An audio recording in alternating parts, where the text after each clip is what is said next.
mío, que nos das en esta tarde de volver a reunirnos. Gracias por esta oportunidad, Señor. Nos acordamos de todos tus hijos que sufren y padecen persecución y no tienen la oportunidad y el privilegio de poder escuchar tu palabra en una iglesia como nosotros lo vamos a hacer en esta noche. Señor, dales de tu gracia, de tu fortaleza, de tu ánimo, para que ellos sean fieles y valientes a pesar de las luchas y a pesar de las pruebas tremendas por las que está pasando tu iglesia en esos 50 países.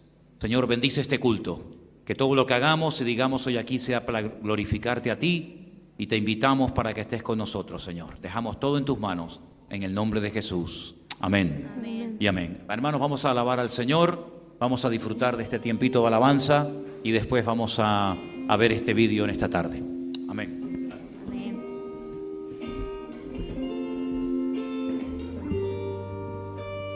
¿Cuántos hemos venido gozosos en esta tarde?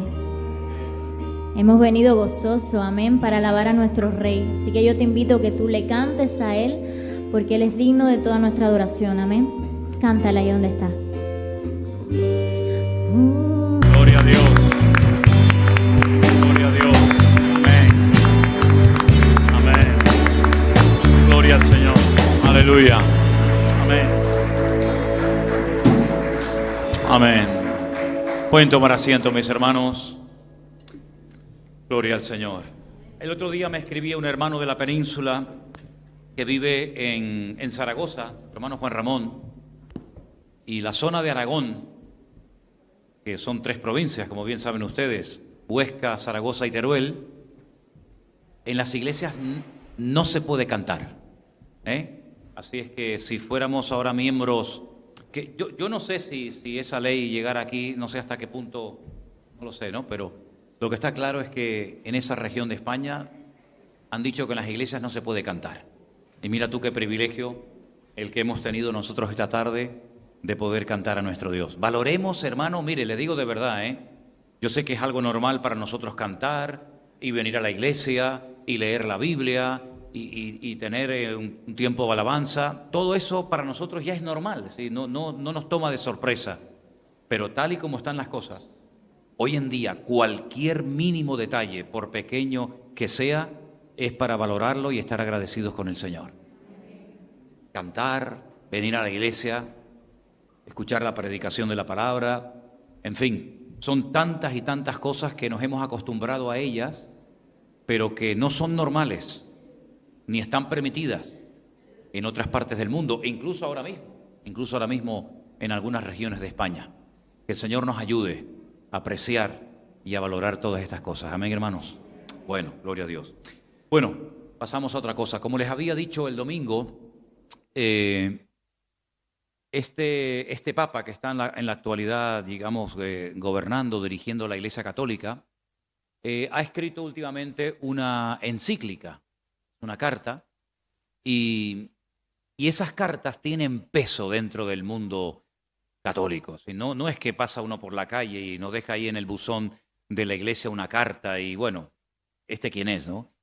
Sino que esas cartas, aparte del nombre que reciben, tienen un peso y se leen en las parroquias y se respetan y casi son como órdenes, ¿no? Como direcciones, como directrices que se manda desde la cúpula, ¿no? Desde la cabeza. Y esta encíclica llamada Fratelli Tutti, todos somos hermanos, ha levantado mucha controversia y muchas opiniones porque es la primera vez que se dirige a todo el mundo. Generalmente las encíclicas de los papas van dirigidas a la iglesia, ¿no? A los católicos que ellos atienden o pastorean. Pero en esta ocasión es una carta, digamos, de tipo universal. Va dirigida a todo el mundo. Y mira tú por dónde a todo el mundo le ha caído bien, o a la inmensa mayoría le ha caído bien. Y, en fin, nosotros sabemos que cuando leemos la Biblia o hablamos de la Biblia, no a todo el mundo le cae bien. ¿Sí o no? Habla tú de la Biblia en tu colegio. Algunas tienen la experiencia, ¿no? Y sacan enseguida las greñas y las uñas, porque la Biblia, aunque es cierto que muchos la veneran y la aman con todo su corazón y la defienden a muerte, para otras personas es un libro maldito, es un libro que si pudieran destruirlo y borrarlo de la faz de la tierra, lo habrían hecho. Y lo han intentado. Lo que pasa es que todo ha sido un fracaso, porque la Biblia prácticamente desde que circula libremente se le ha hecho una guerra a muerte, ¿no? Y no le cae bien a todo el mundo, ¿verdad? Hay gente que la cuestiona, que la critica, que se burla de ella, pero que un papa escriba una carta y que le caiga bien a todo el mundo ya suena raro, ¿no? Porque el cristianismo no le cae bien a todo el mundo, ¿sí o no? El cristianismo no es una cosa que todo el mundo dice, ¡ay, qué bonito! Yo también me voy a ser cristiano, voy a creer en Dios. No, el cristianismo es algo que mucha gente odia. El cristianismo es algo que mucha gente no quiere saber absolutamente nada de él, ¿verdad? No está de moda, ¿verdad? Bueno, pues alguien ha hecho una especie de reportaje de vídeo comentando esta encíclica, Fratelli Tutti, como se llama. Vamos a ver ese pequeño vídeo y después vamos a leer algunos textos de la palabra de Dios. ¿Está preparado el vídeo? Vamos a ponerlo y vamos a prestar mucha atención porque hay partes de la encíclica, hay parte de esta carta que se van a mencionar literalmente y van a salir partes subrayadas. Así que preste mucha atención para que si oyen por ahí hablar de este tema, sepan de lo que se trata. Así que vamos a poner el vídeo y lo vemos. Una encíclica es una carta en la que el Papa da instrucciones a los fieles católicos, pero por primera vez, esta está abierta al mundo entero. La encíclica Fratelli Tutti es una compilación de los discursos sociales del Papa Francisco. Tocaremos aquí los temas más destacados.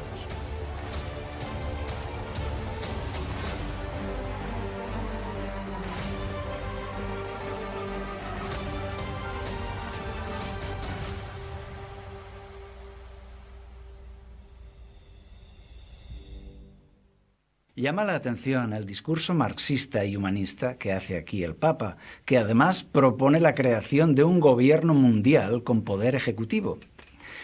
Una encíclica donde la solución para el hombre ya no es el arrepentimiento ni la conversión, sino un nuevo orden mundial que eduque a todos en la igualdad y la concordia.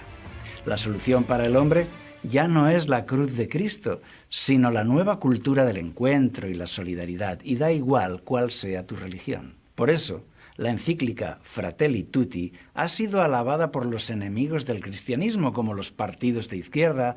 Pedro Sánchez, presidente de España, la aplaude y la agradece. Alberto Garzón, ministro y comunista, Íñigo Errejón, etc. La gran logia masónica de España celebra que esos son los ideales masónicos. Y así la lista de alabanzas es interminable, incluyendo líderes religiosos cristianos y musulmanes. La cadena CNN, primera cadena informativa del mundo, la llama el mayor regalo de Francisco. Pero al mismo tiempo, muchos católicos practicantes publican su desagrado, su decepción, diciendo que el Papa se equivoca en este giro humanista. Diferentes corrientes de opinión católicas están denunciando que esto no es el cristianismo de la Biblia.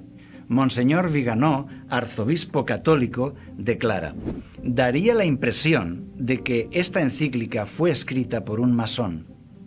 Duras palabras. También en Estados Unidos, Luis Román, del canal católico, dice: oren por el Papa, que quizá Dios le dé una bofetada y le haga despertar. También Vicente Montesinos, del canal católico Adoración y Libertad, dice: la jerarquía ocupa, que está en el Vaticano, lleva adelante un plan globalista y masón. Y añade: no es momento de callar, el que está con Bergoglio está contra Cristo. ¡Qué palabras más duras! Suenan espadas en el mundo católico. Amigos, hay mucha gente muy afectada con todo esto, sufriendo. Se sienten traicionados. ¿Por qué?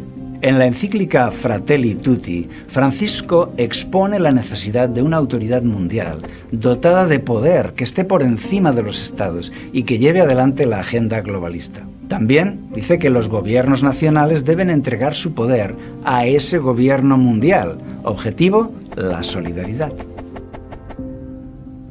Las regiones deben ceder su identidad cultural por el bien común y también el individualismo personal debe ceder.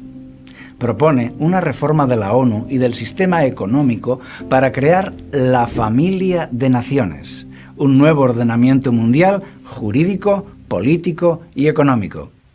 Francisco apoya la inmigración ilegal, anima a que caigan todos los muros en las fronteras y los muros en el corazón humano.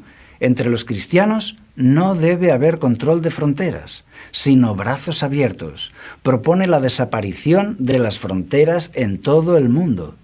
Francisco dice que la crisis de la COVID-19 ha mostrado la incapacidad de la humanidad de actuar conjuntamente. Por eso necesitamos otra estructura mundial que sea fuerte y solidaria. Y aquí quiero mencionar algo. El libro de Apocalipsis, en el capítulo 13, profetiza un futuro donde el mundo adora a un gobierno mundial al que llama la bestia. Apocalipsis 13:8 dice: «Y la adoraron todos los moradores de la tierra, cuyos nombres no estaban escritos en el libro de la vida». Así, Dios nos advierte de este nuevo orden mundial. Para nosotros es emocionante ver cómo esta profecía de la Biblia va camino de su cumplimiento. El Papa impulsando un gobierno mundial que se presenta ahora como solidario, pero que será autoritario e intolerante. En el capítulo 5, titulado La mejor política, Francisco aborrece la economía del libre mercado. El sistema actual de liberalismo económico debe destruirse, porque su objetivo no es ayudar al hombre, sino las ganancias. Pide que los empresarios creen trabajo para las personas, pero no por el beneficio. Francisco dice: la ambición desenfrenada de dinero que impera hoy, ese es el estiércol del diablo. Las reglas económicas actuales no son buenas, pues no ayudan al desarrollo integral del hombre. Ataca la propiedad privada. Dice que la propiedad debe estar al servicio de todos. Se necesitan nuevas instituciones. La política no debe estar al servicio de la economía, sino al servicio de los más necesitados. Francisco dice que las naciones occidentales, que han prosperado con el capitalismo, no deben ser tomadas como ejemplo, porque aumentó la riqueza, pero no la equidad. Pero no tiene ni una palabra de crítica hacia los regímenes comunistas. Permitidme aquí un comentario. Cuando Dios organizó a su pueblo, Israel, dio a cada familia un pedazo de tierra en propiedad privada. No organizó un sistema comunista en el pueblo de Israel, sino que Josué capítulo 14 nos habla de la propiedad privada. Es aprobada por Dios si está acompañada de generosidad. Los periódicos dicen que no hay cifras oficiales de cuánto dinero tiene el Vaticano. Además, está a nombre de un universo de diferentes congregaciones, bancos, fundaciones y un sinfín de entidades en los países del mundo. Basta con decir que cada una de ellas es un cliente VIP para los bancos. Hay bancos que tienen departamentos aparte dedicados solo a los negocios del clero. El Vaticano compra deuda del gobierno de España. Esto es especulación financiera. La voracidad del Vaticano por aumentar sus riquezas llega a generar escándalos que leemos en la prensa. Por mencionar solo uno de hace unos meses, fondos de caridad donados para los más pobres fueron destinados a inversión inmobiliaria en Londres. Así es, se trata de una colecta de donativos para los más pobres llamada el Óbolo de San Pedro. Pero se usó para la especulación. Era un fondo de 650 millones de euros. Solo ese fondo. Los periódicos lo han llamado la escandalosa operación inmobiliaria de Londres. Búscala en Google. He tomado el dato de clarín.com, 1 de noviembre de 2019. Entonces, ¿por qué Francisco rechaza el capitalismo en su encíclica mientras su organización lo abraza en la práctica diaria? Si Francisco cree que no se debe amasar fortunas cuando hay hambre en el mundo, ¿por qué no predica con el ejemplo? En el capítulo 2, titulado Un extraño en el camino, Francisco dice que la parábola del buen samaritano es un mandato a la solidaridad internacional que debemos cuidar al necesitado. En esta parábola hay un herido tirado en el suelo. Pasa un clérigo y no le ayuda.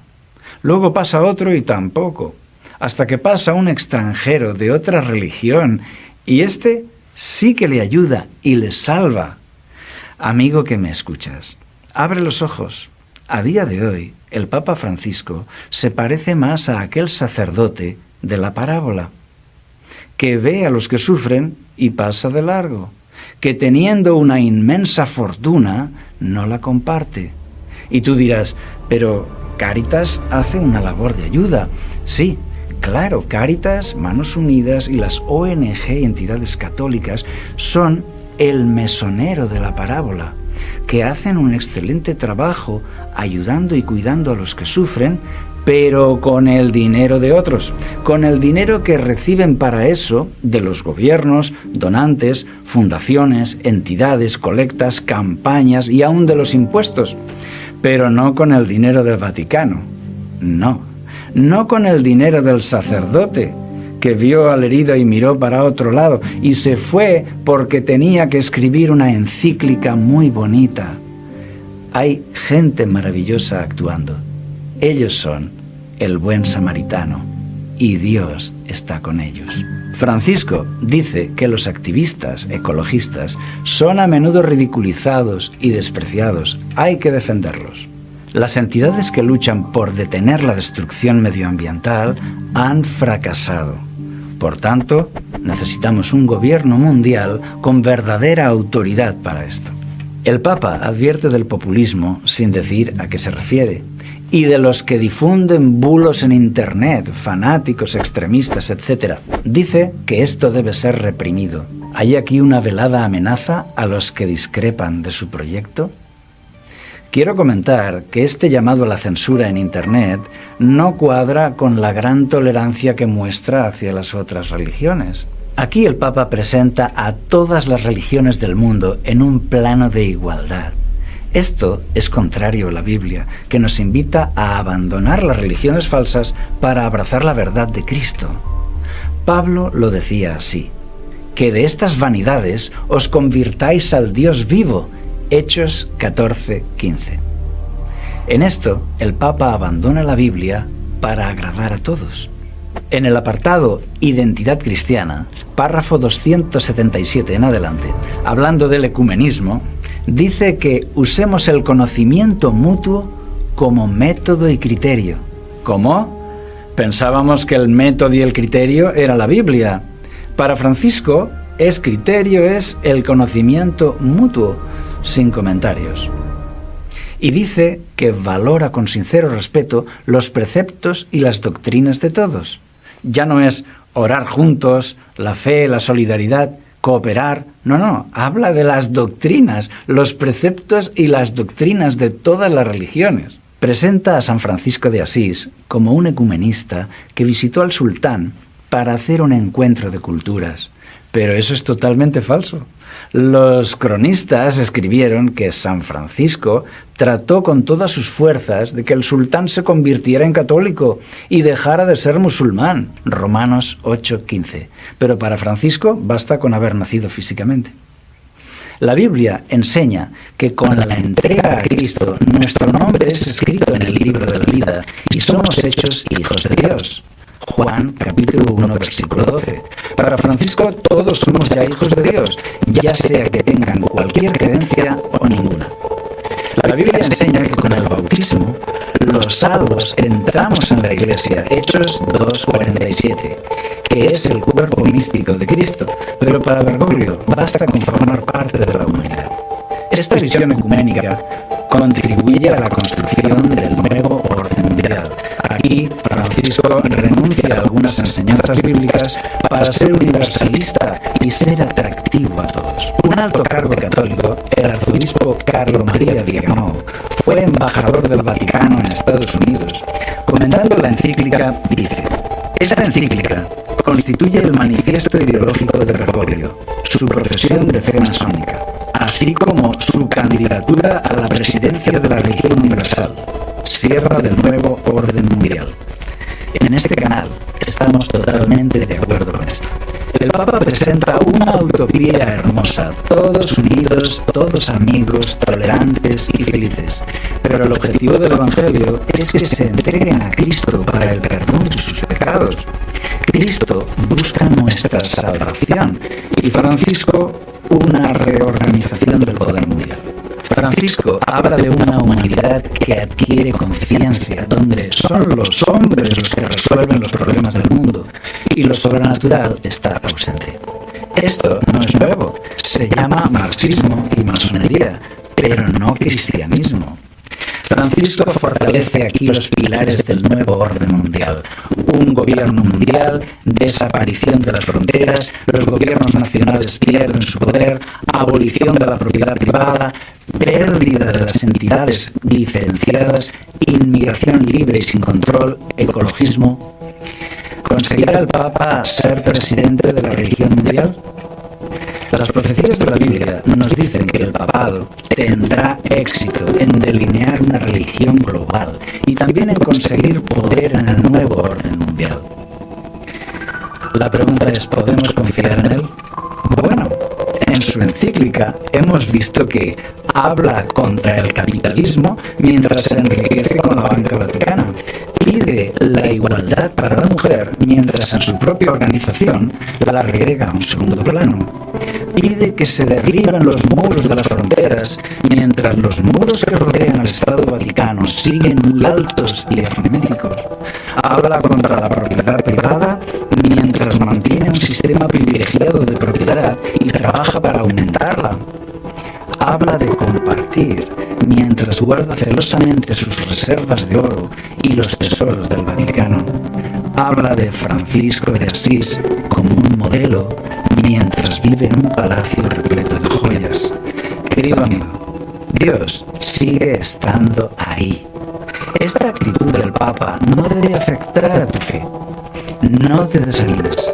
Al contrario, vemos como las profecías escritas para hoy se cumplen de forma espectacular. Razón de más para creer, razón de más para confiar en Dios. El clero puede ser desanimador, pero por suerte no lo necesitamos. Tú puedes hablar con Dios cara a cara. Cuando yo era joven, no podía creer en Dios por culpa de los errores del clero, la Inquisición, el papado, etc. Pero aprendí que son dos cosas muy diferentes. Aquí está el maravilloso Jesús, manso y humilde. Y en el otro rincón del cuadrilátero está la sombría jerarquía del Vaticano. Mejor seguir a Jesús. Muchos elegirán la religión de moda. Y todos tendremos que elegir. ¿Y tú qué piensas? Déjanos tu comentario. Nos interesa. Para conocer más sobre el papado, su origen y su historia, te recomiendo un documental impresionante, La novia, la bestia y Babilonia. Te dejo el enlace en la descripción de este vídeo. Si te gustó el tema, ayúdanos a hacerlo más visible, suscríbete a nuestro canal y danos un like. Activa la campanita para recibir vídeos. ¿Qué te pareció, hermano? Interesante, ¿no? Bueno, pues aparte de que está muy bien hecho y muy bien desarrollado, lo que venimos diciendo hace mucho tiempo, que las profecías sí o sí se van a cumplir. Y el Señor tendrá que utilizar, aunque suene fuerte, pues a personas que tienen inmenso poder y riquezas, como esta institución, para que muchas profecías se cumplan. Y uno se pregunta, ¿puede el Señor en un momento determinado utilizar a inconversos, utilizar a pecadores, utilizar a dirigentes paganos para que ciertas y determinadas profecías se cumplan? Por supuesto, no les quepa a ustedes la menor duda. ¿Quién sacó a José de la cárcel? ¿Un creyente? ¿Alguien del pueblo de Israel? ¿Un miembro de su familia que años atrás lo había vendido como esclavo? No. ¿Quién sacó a José de la cárcel? El faraón. Y el faraón no era un creyente. Al contrario, el faraón era una persona que recibía hasta adoración como Dios. Era una de las costumbres de los faraones de Egipto. Pero gracias a la autoridad del faraón, José logró salir de la cárcel. Y bueno, todos conocemos el resto de la historia, ¿no? Aquellos sueños que había tenido José de joven, pues vieron su cumplimiento gracias a la intervención milagrosa de un pagano, en este caso, del faraón, el rey de Egipto. Cuando el Señor profetizó durante 40 años la destrucción de la ciudad de Babilonia, de Jerusalén y posteriormente también de Babilonia, ¿a quién utilizó? ¿A un pagano? Nada más y nada menos que al rey más poderoso de la época, a Nabucodonosor. Si no se arrepentían, la ciudad de Jerusalén iba a ser destruida. ¿Pero quién la iba a destruir? Ellos mismos. Ellos mismos se iban a dedicar con un cincel y con un martillo a romper los muros, las casas y el templo y a prenderle fuego. Pues no. ¿A quién utilizó el Señor? ¿A un pagano? ¿Al mismísimo Nabucodonosor para que se cumplieran las profecías? Cuando llegó el cumplimiento del tiempo, es decir, los 70 años de cautiverio en Babilonia se habían cumplido, ¿a quién utilizó el Señor para permitirle a aquel pueblo que estaba cautivo volver otra vez a su tierra y que se cumpliera la profecía del profeta Jeremías, que decía que después de 70 años el Señor visitaría a su pueblo? ¿A quién utilizó el Señor? A otro rey, en este caso a Ciro, que también está mencionado en la Biblia y que el Señor lo llama mi escogido, mi siervo, mi instrumento. ¿A quién utilizó el Señor? Cuando había una profecía que dice que habría lloro y lamento y tristeza y destrucción por la muerte de niños inocentes. ¿Al rey Herodes? ¿Sí o no? Al rey Herodes.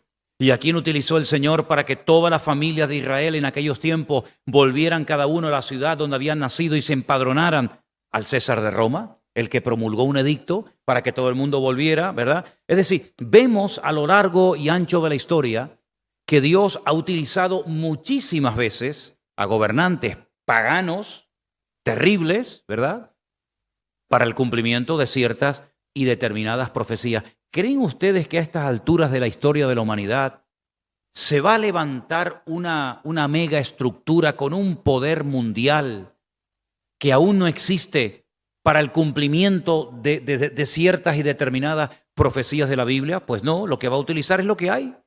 Y vemos cómo el Señor está utilizando todas estas cosas para el cumplimiento de las profecías de la Biblia. Como dijo este hermano en el documental, esto no tiene que desanimarnos, sino al contrario. Hay gente que ante estas cosas se asusta, ¿no? Creyentes que tienen muy poca base y muy poca madurez en el Señor, se asustan, les entra miedo porque dicen, ay, pero es que al contrario, es que dice, erguid vuestras cabezas porque vuestra redención está cerca, porque el día de vuestra redención se acerca. ¿Quién nos iba a decir a nosotros que nosotros íbamos a estar viendo el cumplimiento de palabras proféticas que llevan 2000 años sin cumplirse? El libro del Apocalipsis se escribió en el siglo I y estamos en el siglo XXI. Han pasado más de 2000 años desde que estas profecías se escribieron.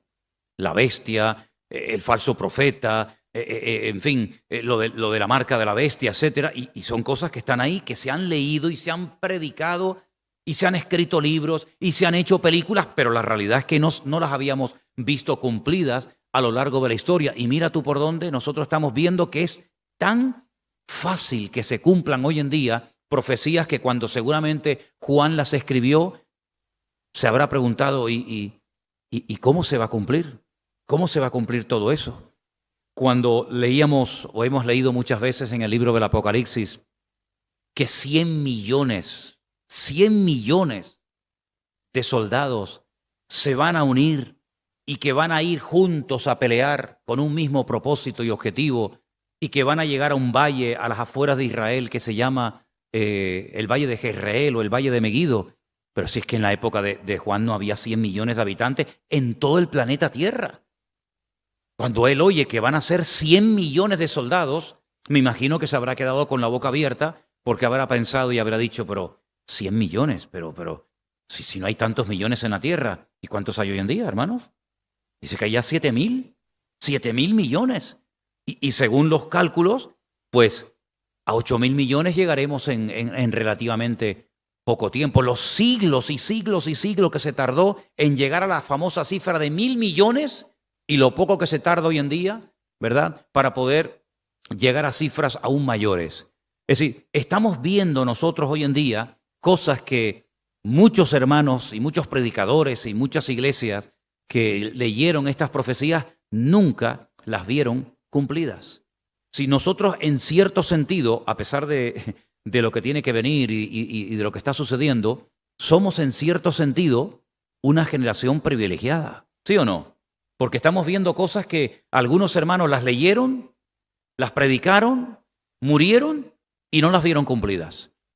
Cuando yo predicaba el domingo acerca de la figura del personaje del falso profeta, pues el falso profeta, todas las características que tiene y todo lo que hace y todo lo que dice y toda la autoridad mundial que tiene, pues hemos visto un pequeño anticipo en esta tarde de lo que significa y de lo que tiene esta mega estructura religiosa.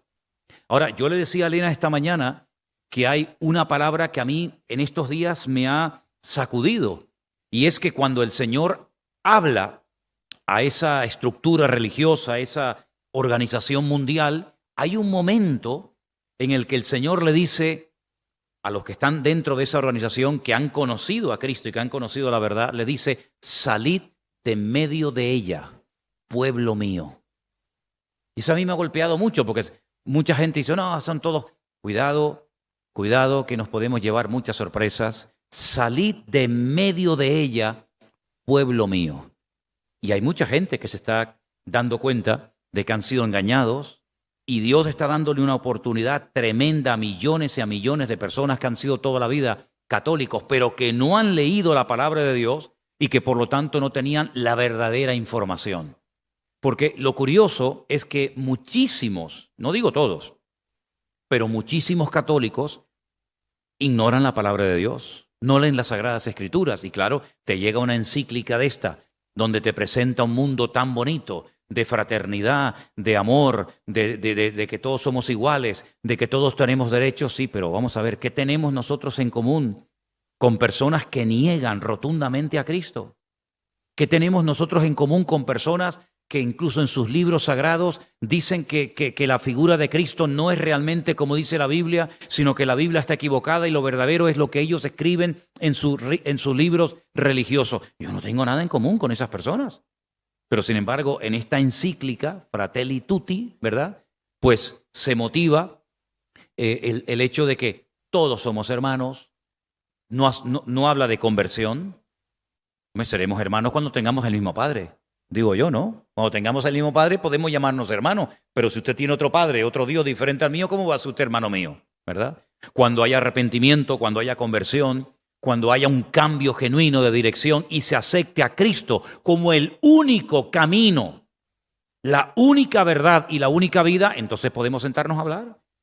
Cuando aceptemos que no hay otro mediador entre Dios y los hombres más que Jesucristo hombre, entonces nos podemos sentar a hablar. Cuando creamos que solamente la sangre de Cristo nos puede perdonar nuestros pecados y que aquellos que le recibieron y creyeron en Él son hijos de Dios no por nacimiento, sino por adopción, entonces nos podemos sentar y hablar. Pero mientras tanto, ¿de qué estamos hablando, hermanos? Déjeme que le lea 2 versículos en esta tarde que vamos a poner ahí en la pantalla. El primero se encuentra en Juan 5:39. Son palabras del Señor Jesucristo. Escudriñad, ¿qué? ¿Las Escrituras? ¿Las Escrituras? Escudriñarlas, porque a vosotros os parece que en ellas tenéis vida eterna, y ellas son las que dan, ¿qué? Testimonio de mí.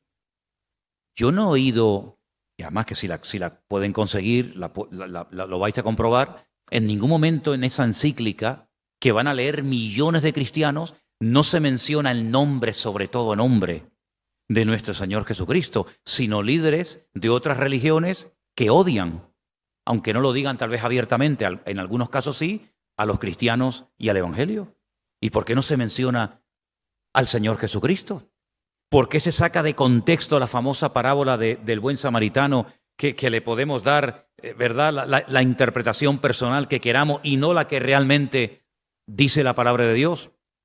Miren, todos, y hablo con propiedad porque lo he visto, y aparte un año fui a Israel y había pancartas gigantescas en todos los lugares santos cristianos de Israel, porque era el 500 aniversario. Este Francisco de Asís, que si no recuerdo mal creo que era italiano, él era italiano y de hecho en la orden de los franciscanos la mayoría hablan italiano. Este hombre se jugó la vida Este hombre fue un hombre valiente y atrevido porque fue a hablar nada más y nada menos que con el sultán de Jerusalén, con Saladino. Pero no para hacerse amigo de él. Se jugó la vida pidiéndole que le devolviera a los cristianos, en este caso a la orden franciscana, el derecho de poder gobernar y controlar los lugares sagrados. Y en Israel, si ustedes van de visita algún día, cuando ustedes van, por ejemplo, a la Basílica del Santo Sepulcro, cuando ustedes van, por ejemplo, al Monte de las Beatitudes o de las Bienaventuranzas, donde hay una iglesia que tiene 8 lados, como un octogonal, ¿verdad? En recuerdo de las 8 bienaventuranzas, cuando ustedes van a la capilla de la lágrima, que tiene forma de lágrima, donde Jesús lloró por Jerusalén. En fin, hay muchísimos lugares, ¿verdad?, donde Pedro fue restaurado, donde el Señor le dijo, Pedro, tú me amas. En fin, todos esos lugares están bajo la custodia por más de 500 años de la orden franciscana. Eso es lo que quería San Francisco de Asís, que eso no estuviera gobernado ni controlado por los musulmanes, sino por los cristianos. Y este hombre se jugó la vida y fue valiente, le echó un valor tremendo de ir nada más y nada menos. Y Saladino se quedó sorprendido del valor de ir a hablar con el que le podía cortar el cuello. Prueba de ello que aquello era muy normal, porque dentro del mundo del Islam el cortar la cabeza es como un juguete, ¿no? Y ellos lo hacen muy a menudo. Prueba de ello es que hoy le han cortado la cabeza a una señora en una misa católica en Italia. Han degollado a 2 y a la tercera le han cortado la cabeza. Hoy aquí en Europa, aquí en el corazón de Europa, han matado a 3 en una iglesia católica en Francia esta mañana. Pues este hombre se jugó la vida y consiguió. Hace 500, ni los judíos tienen el control de estos lugares. Fíjense lo que les digo, ni los judíos, ni los musulmanes, sino la orden de los franciscanos. El huerto de Getsemaní, por mencionar otro lugar que me viene a la cabeza ahora, aquí está en el Monte de los Olivos. Entonces, cuando presentan a San Francisco de Asís como una persona que fue a dialogar y a llevarse bien y a hacer ecumenismo, pero nada más lejos de la realidad. Estaba dispuesto a morir. Él estaba dispuesto a morir con tal de que la gente pudiera ir al Santo Sepulcro católico y pudiera entrar a los lugares santos hasta el día de hoy. Entonces, es una manipulación de la historia, pero todo esto vemos que también forma parte del sistema diabólico de los últimos tiempos, donde se van a presentar las cosas malas como si fueran buenas y van a cambiar la historia, enseñando otra historia irreal que no tiene nada que ver con la realidad. Por eso que dijo el Señor, escudriñad las Escrituras. Porque claro, si una persona no lee la Biblia y lee una encíclica como esta o como cualquier otra, pues puede llegar a conclusiones totalmente equivocadas. Pero cuando vas a la palabra, te das cuenta de que muchas de las cosas que los hombres enseñan, además fíjate qué curioso, no añadimos más libros a la Biblia cada 20 años, ¿sí o no? La Biblia que leemos hoy aquí en este púlpito se viene leyendo hace centenares de años. No hay que añadirle a la Biblia ni quitarle porque esto está caducado y ahora hay que añadir una cosa nueva. ¿Cuántas encíclicas han escrito los papas a lo largo de la historia? Y donde dije digo, ahora digo, y donde digo, dije Diego. Continuamente cambiando, pero la verdad es inmutable. El Señor es el mismo ayer, es el mismo hoy y es el mismo por la eternidad. ¿Cuántos dicen amén? Siempre me he preguntado yo, con el poder y con la autoridad y con el poder de convocatoria y con la influencia mundial que tiene esta institución y esta gente, en vez de emplearla para predicar el verdadero evangelio, pierden una oportunidad de oro, pero también sabemos que las profecías tarde o temprano se van a tener que cumplir y vemos cómo se están cumpliendo.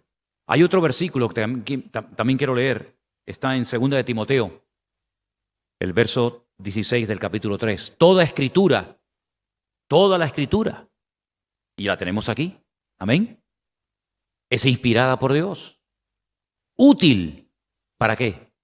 Para enseñar, para redarguir, para corregir, para instruir en justicia, a fin de que el hombre de Dios sea perfecto, sea completo, enteramente preparado para toda buena obra. Así que por una parte el Señor dice, escudriñen, lean, estudien, profundicen en las Escrituras, porque ellas son las que hablan de mí, ellas son las que dan testimonio de mí. Y por otra parte, Pablo, en una de las cartas a Timoteo, dice que esa Escritura que el Señor nos manda y nos ordena a estudiarla y a escudriñarla, es útil cuando queremos guía, cuando necesitamos enseñanza, cuando necesitamos corrección, cuando necesitamos palabra de ánimo. Ahí está todo. ¿Para qué? Para que no nos falte nada. No dependemos de nadie, ni de cleros, ni de curas, ni de pastores, ni de nada. Nosotros dependemos única y exclusivamente de nuestro Dios. Y todo esto hay que valorarlo, porque una cosa es que nos hayamos convertido, y creo que todos los que estamos aquí somos convertidos y hemos entendido el Evangelio, y otra cosa es que con el paso del tiempo, cada vez más, nos estamos dando cuenta del privilegio que significa ser cristiano. Sabemos que cuando una persona acepta al Señor y le pide perdón por sus pecados son perdonados instantáneamente, su nombre es escrito en el libro de la vida, si muere pasa inmediatamente a la presencia del Señor. Bueno, pero vale, ya está, eso se hace una vez y ya está. Y como testimonio de ese cambio interno en mi vida, pues está posteriormente el bautismo. Me bautizo, ¿por qué? Porque tengo claro que el Señor es mi Salvador, porque Él ha perdonado mis pecados, porque voy en serio, y entonces me bautizo, como diciendo, entierro mi antigua vida y vivo solamente para Cristo. Ya está, pero eso se hace una vez en la vida. Eso no hay que hacerlo toda la semana o cada cierto tiempo. Pero luego, a lo largo de la vida, nos vamos dando cuenta de dónde nos sacó el Señor. Y no se han preguntado ustedes nunca, yo sí por lo menos, qué privilegio de todos los millones y millones de habitantes que hay en el planeta Tierra, que tú hayas conocido a Cristo. Es un privilegio impresionante, porque si les soy sincero, yo sé que a lo mejor el testimonio de alguno de ustedes es diferente al mío, pero yo nunca busqué a Dios. Yo nunca busqué a Dios. Jamás me dirigí a Dios para nada, ni para pedirle nada. Pero puedo dar testimonio de que Él sí me buscó a mí. Y me encontró, gloria a Dios. Por lo tanto, el privilegio de saber de dónde me sacó el Señor. El privilegio de poder entender el Evangelio. Saben, hermanos, cuando uno lee la Biblia, uno encuentra personajes que sabían lo que iba a pasar. Sí, había una gran masa de gente que no se enteraban de nada. Había una multitud de personas que comían, bebían, se casaban, viajaban, y como que para ellos todos los días eran iguales. Pero, por ejemplo, pensemos en Noé. Noé sabía lo que iba a pasar y por eso se preparó. Porque Noé sabía perfectamente que al planeta Tierra le quedaba poco tiempo. Cuando el Señor le dijo, métete dentro del arca, él sabía que ya no había marcha atrás. No le iba a decir, bueno, sale un momentito, vamos a esperar una semanita más. Cuando el Señor le dijo a Noé, prepárate porque va a pasar esto, esto y esto, y le dijo, entra en el arca, él era el único, junto con toda su familia, que sabía perfectamente lo que iba a pasar. ¿Qué dijo el Señor haciendo un comentario acerca de la vida de Noé? Que días antes del diluvio, días antes, el mismo día de la tragedia mundial, comían, bebían, se casaban, viajaban, traficaban, hacían de todo tipo de negocios y no sabían lo que estaba a punto de ocurrir. Pero sin embargo Noé lo sabía. Noé sabía perfectamente que ese día, cuando él entró en el arca, al día siguiente el mundo cambiaría para siempre. De hecho, el mundo que se encontró Noé cuando salió del arca es completamente diferente al mundo que Noé dejó antes de entrar al arca. José sabía perfectamente los planes de Dios para su vida. Lo sabía desde jovencito. ¿Por qué no lo sabía Rubén? Tú le preguntabas a Rubén, a Benjamín, a Judá, a Zabulón, a los demás hermanos. Oye, una pregunta. ¿Tú qué vas a hacer el día de mañana en la vida? No sé. Pues no sé. Hacer esto, hacer aquello. Sin embargo, José sabía perfectamente lo que le iba a pasar. Y era un joven. 17, 18 años tenía. Pero él sabía que Dios contaba con él. Y que si él permanecía fiel al Señor, el Señor haría con él obras tremendas. ¿Lo hizo, sí o no?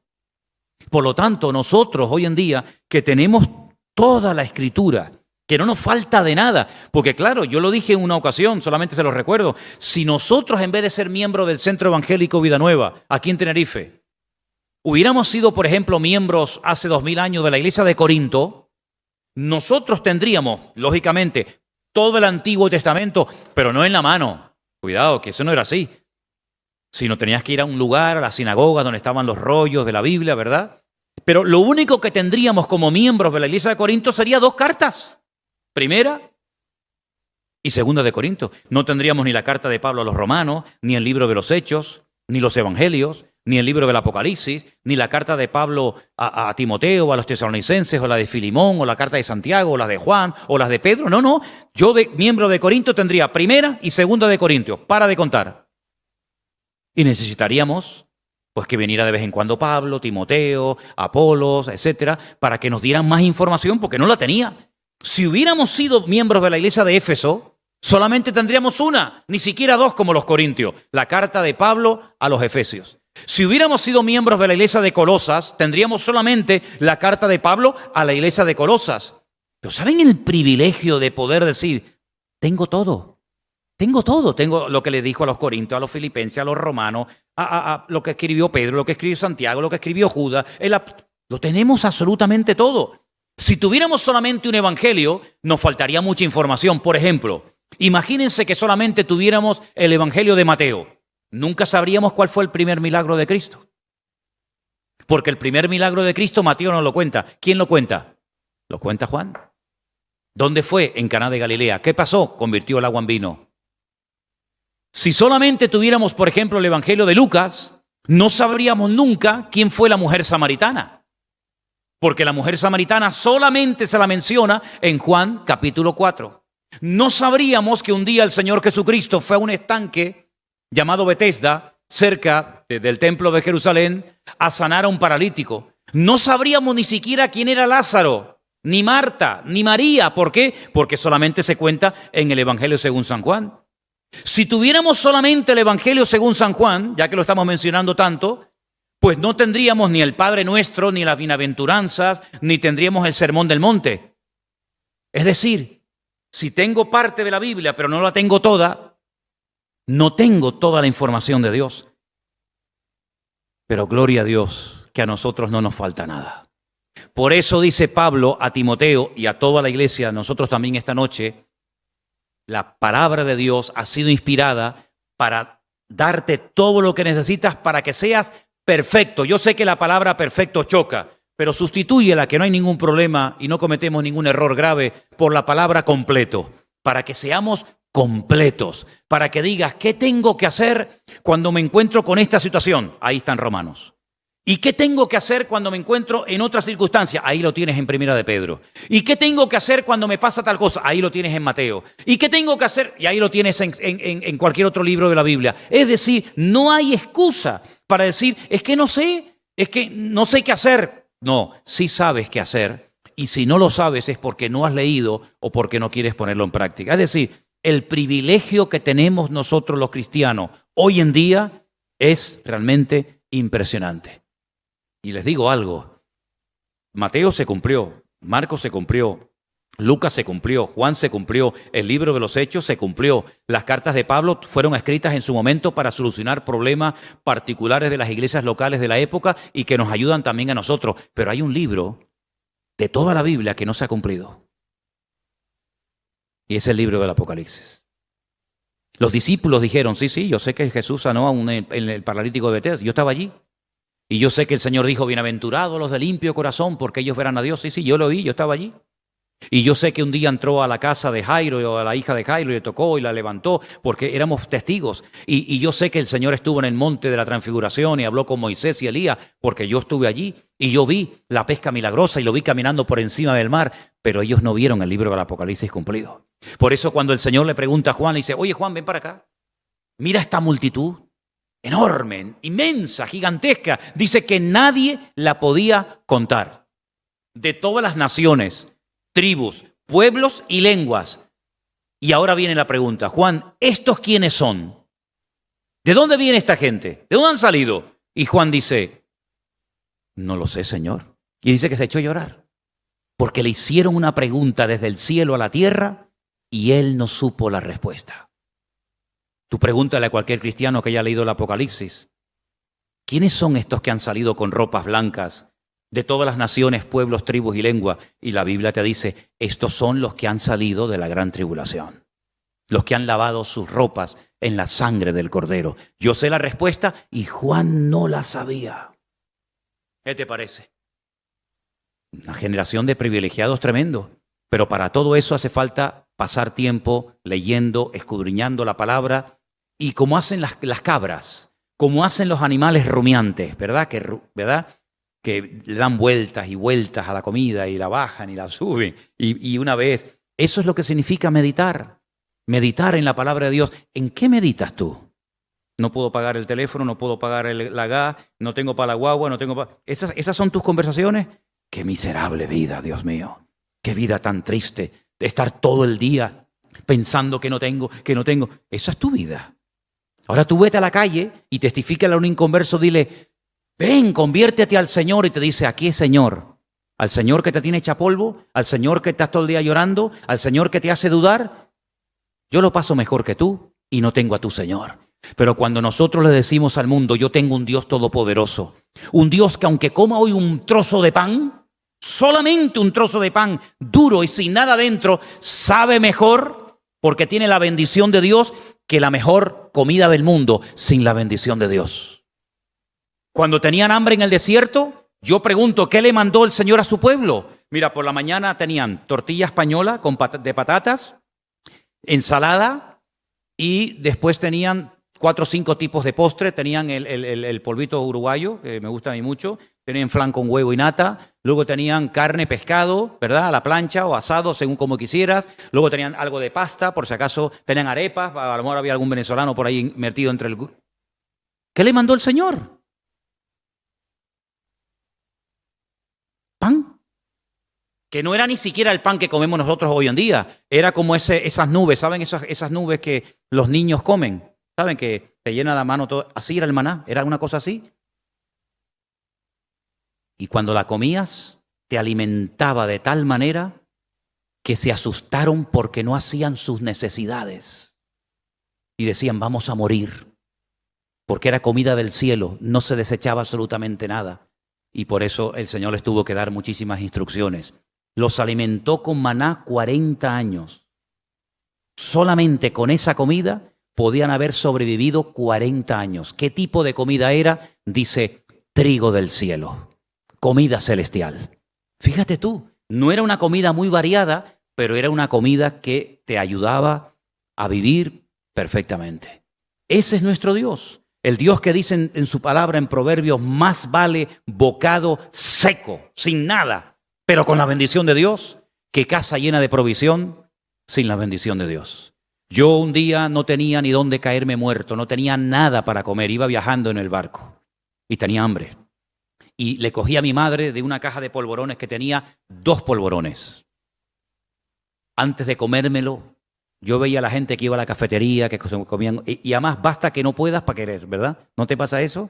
Tienes dinero y no te compras nada. Cuando no tienes, ves a todo el mundo que come un bocadillo, un helado, ¿verdad? Yo me subí a la cubierta del barco y le dije, Señor, gracias por la cena de esta noche. Oré, bendije los 2 polvorones, me sentaron a gloria. Me sentaron a gloria, me sentaron tan bien que recibí una fuerza. Yo no sé qué llevaban, yo no sé mi madre qué le pondría a los polvorones, porque siempre la veía alegre, pero créame, lo poco con la bendición de Dios alcanza y satisface. Pero cuando no está la bendición de Dios, tú ves gente con dinero que tú dices, si eso es tener dinero, si esa es la vida de los ricos, no la quiero ni en pintura. Con problemas con los hijos, con depresiones, viven amargados, con miedo por aquí, miedo por allá, y uno dice, Señor, en paz me acostaré y asimismo dormiré, porque tú me haces vivir confiado. Vamos a descubrir la grandeza de gozarnos con lo poco. Vamos a descubrir la grandeza de la fidelidad de nuestro Dios, porque ahora estamos en tiempos de ver la fidelidad de nuestro Señor.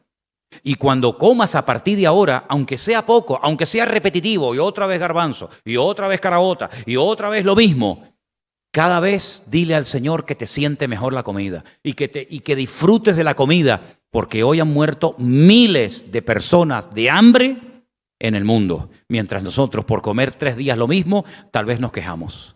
Que Dios nos ayude a darnos cuenta del privilegio de ser cristiano en esta generación. Claro, humanamente hablando, yo me preguntaba hace unos meses atrás, decía, Dios Señor, a mí me dijeron que cuando todo se pusiera muy feo, tú nos llevabas a tu presencia. Pero de momento estamos aquí. Pero vamos a aprender a gozarnos en medio de este tiempo y demostrarle al mundo que nosotros tenemos un Dios poderoso y tenemos un mensaje importante que dar al mundo. ¿Cuántos lo creen? Es un tiempo de prueba. Está saliendo a la luz mucho de lo bueno que llevamos dentro y también de lo malo, como lo dije el otro día, y termino ya. En este tiempo sale la realidad de lo bueno que llevamos dentro, de la buena semilla que se ha plantado en nuestros corazones durante años y también de algunas cosas que decimos, uy, mira, yo no sabía que tenía esto en mi vida, pero vamos a pedirle al Señor que siga tratando con cada uno de nosotros. Amén, hermanos. Oramos al Señor. Cierra tus ojos ahí donde estás, por favor, y vamos a pedirle al Señor en esta noche que nos guarde, que guarde nuestra boca, nuestra mente, que guarde nuestra vida de malas actitudes. ¿Se acuerdan el famoso cartelito que hicimos durante el confinamiento? Léelo de vez en cuando, pégatelo en la frente, cuélgatelo en el cuello. Prohibido quejarse. ¿Se acuerdan? Prohibido quejarse. Señor, gracias te damos porque tú eres bueno y nos has sacado de Babilonia, Señor. Has abierto nuestros ojos y hemos conocido la verdad, y esa verdad nos ha llenado y nos ha hecho libres. Señor, abre nuestra boca y danos fuerzas y renuévanos cada día para que nunca tengamos temor de abrir nuestras bocas, ya que el mundo no tiene temor, ni vergüenza, ni miedo a proclamar sus mentiras, que nosotros los cristianos también lo hagamos y que aprovechemos toda oportunidad que se nos presente para decir que el Señor Jesucristo es nuestro Dios. Gracias te damos, Señor. Guárdanos como hasta el día de hoy de todo peligro y de todo mal, en el nombre de tu amado Hijo Jesús. Amén y amén. Gloria al Señor. Nos ponemos de pie esta noche, mis queridos hermanos. Vamos a levantar la ofrenda para la gloria y la honra de nuestro Dios. Nuestra hermana Rosa nos va a ayudar, y no sé si Raicé en alguna ocasión nos ha ayudado a levantar la ofrenda. ¿No? Bueno, pues hoy te vas a estrenar. Que el Señor les bendiga. Nos vemos el domingo. Recuerden, seguimos con las listas. Recuerden que a partir de las 10 de la mañana abrimos el grupo para que se vayan apuntando, los que quieran venir al culto el domingo. Que Dios les bendiga, mis queridos hermanos. Y bueno, no les digo que después se saluden unos a otros, pero bueno, por lo menos háganse así o algo. Guardemos siempre la distancia y por favor, hermanos, cuando terminen los cultos, sobre todo los jóvenes los sábados, Anderson, ayúdame en esto. Los domingos, por favor, Ujieres, ayúdenme en esto, que en la puerta no se hagan esas aglomeraciones de gente para que no tengamos problemas, ¿de acuerdo? Ya no estamos grabando, hemos cortado la grabación, hemos recibido una denuncia en nuestra iglesia del Puerto de la Cruz, los vecinos. ¿Qué? Ok, bueno, tenemos que orar para que el Señor guarde, que lo está haciendo, tenemos que orar para que el Señor guarde a nuestros hermanos del Puerto de la Cruz, porque ha habido gente que se ha quejado.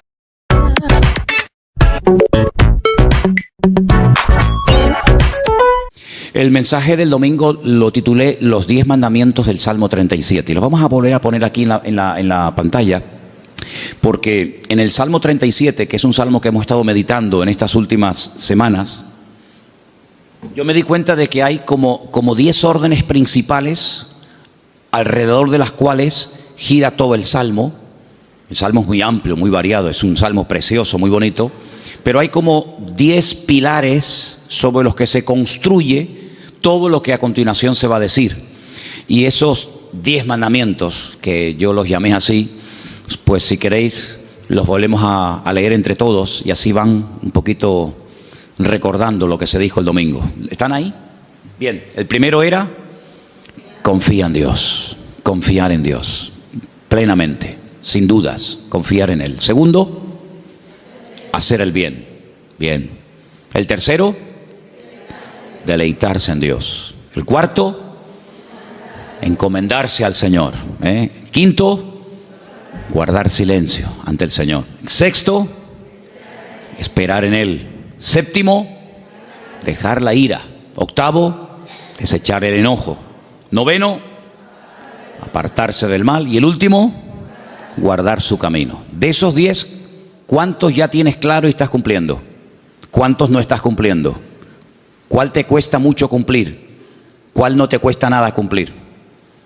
Yo dije que si cada mañana cuando nos levantamos por la mañana, si ese papelito lo ponemos ahí en el cuarto de baño o en la mesa de noche o no sé, en un lugar visible, y cada día cuando nos levantamos por la mañana o cuando nos vamos a acostar durante la noche, los leemos en alta voz, yo pienso que podría ser una buena tarea, un buen trabajo para todos y cada uno de nosotros decir: Señor, ayúdame y dame la fuerza y la gracia para poder cumplir con todos. Habrá momentos en la vida en los que tendrás que esperar en Dios, tranquilo. Habrá otros momentos en los que tendrás que tener autocontrol, dominio propio, como dice la palabra, y no dar lugar a la ira, al enojo, a malas palabras, malas actitudes. Habrá otros momentos en los que se presentarán oportunidades para hacer el bien a alguien, ¿verdad? Habrá otros momentos cuando tendrás que decidir y discernir: ese camino, esa amistad, esa persona, ese ambiente no me conviene, por lo tanto me retiro, pongo tierra de por medio. Eso es ser sabio. Habrá momentos en los que el Señor no contestará tal vez inmediatamente con la rapidez que tú esperabas que te respondiera, y tendrás que entrar en una etapa de espera en Dios. El Señor no dice cuánto, por lo tanto no te precipites, 10 minutos, un día, un mes, espera, simplemente limítate a esperar. Pero si cada uno de estos mandamientos nosotros los interiorizamos y de alguna manera forman parte de nuestra vida, pues vamos a pasar de ese conocimiento teórico a ese conocimiento práctico, experimental. Es decir, yo sé lo que es esperar en Dios, y sé lo que es deleitarme en el Señor, y sé lo que es en un momento determinado apartarme del mal, y sé lo que es hacer el bien. Porque el Salmo 37, lo dijimos muchas veces la semana pasada, nos ayuda a todos a llevar una vida práctica. Una vida donde, sí, las teorías y los proyectos y los planes y las buenas intenciones están muy bien, pero en definitiva lo que marca la diferencia en la vida de un creyente, en la vida de una iglesia, es el poner en práctica lo que semana tras semana aprende y escucha. En otras palabras, hay un trabajo personal, insustituible. Es lo que yo llamo el esfuerzo. Y hablando de esfuerzo, quiero llevarles a 2 versículos, uno del Antiguo y otro del Nuevo Testamento, para que veáis que no puede haber una vida cristiana victoriosa, no puede haber una vida, digamos, firme y madura en los caminos del Señor, a menos que tú te esfuerces. El oír está muy bien, el cantar, como hemos hecho recién, está bien, el venir a los cultos y escuchar la palabra está muy bien, pero todo eso tiene que plasmarse en hechos. Todo eso tienes que llevarlo en algún momento puntual de tu vida, en tu trabajo, en tus estudios, en tu matrimonio, en tu familia. Tienes que llevarlo a la práctica, ¿verdad? Entonces vamos a ver con este texto de Josué capítulo 1, a partir del versículo 6, seguramente ya lo saben hasta de memoria, cómo el Señor le decía a este hombre, Josué, que fue el que sustituyó en el cargo a Moisés, nada más y nada menos, cómo lo animaba a tomar posesión de la tierra. Moisés no entró en la tierra prometida. Podía haber entrado, pero no entró. Y Moisés no se amargó. Moisés no se tiró de los pelos. Moisés no entró en una depresión diciendo: tantos años de servicio, lo que yo he tenido que aguantar para después no poder entrar en la tierra prometida. Pero él entendió que el que escoge nuestra vida, el que tiene una voluntad diseñada perfectamente para nosotros, es el Señor.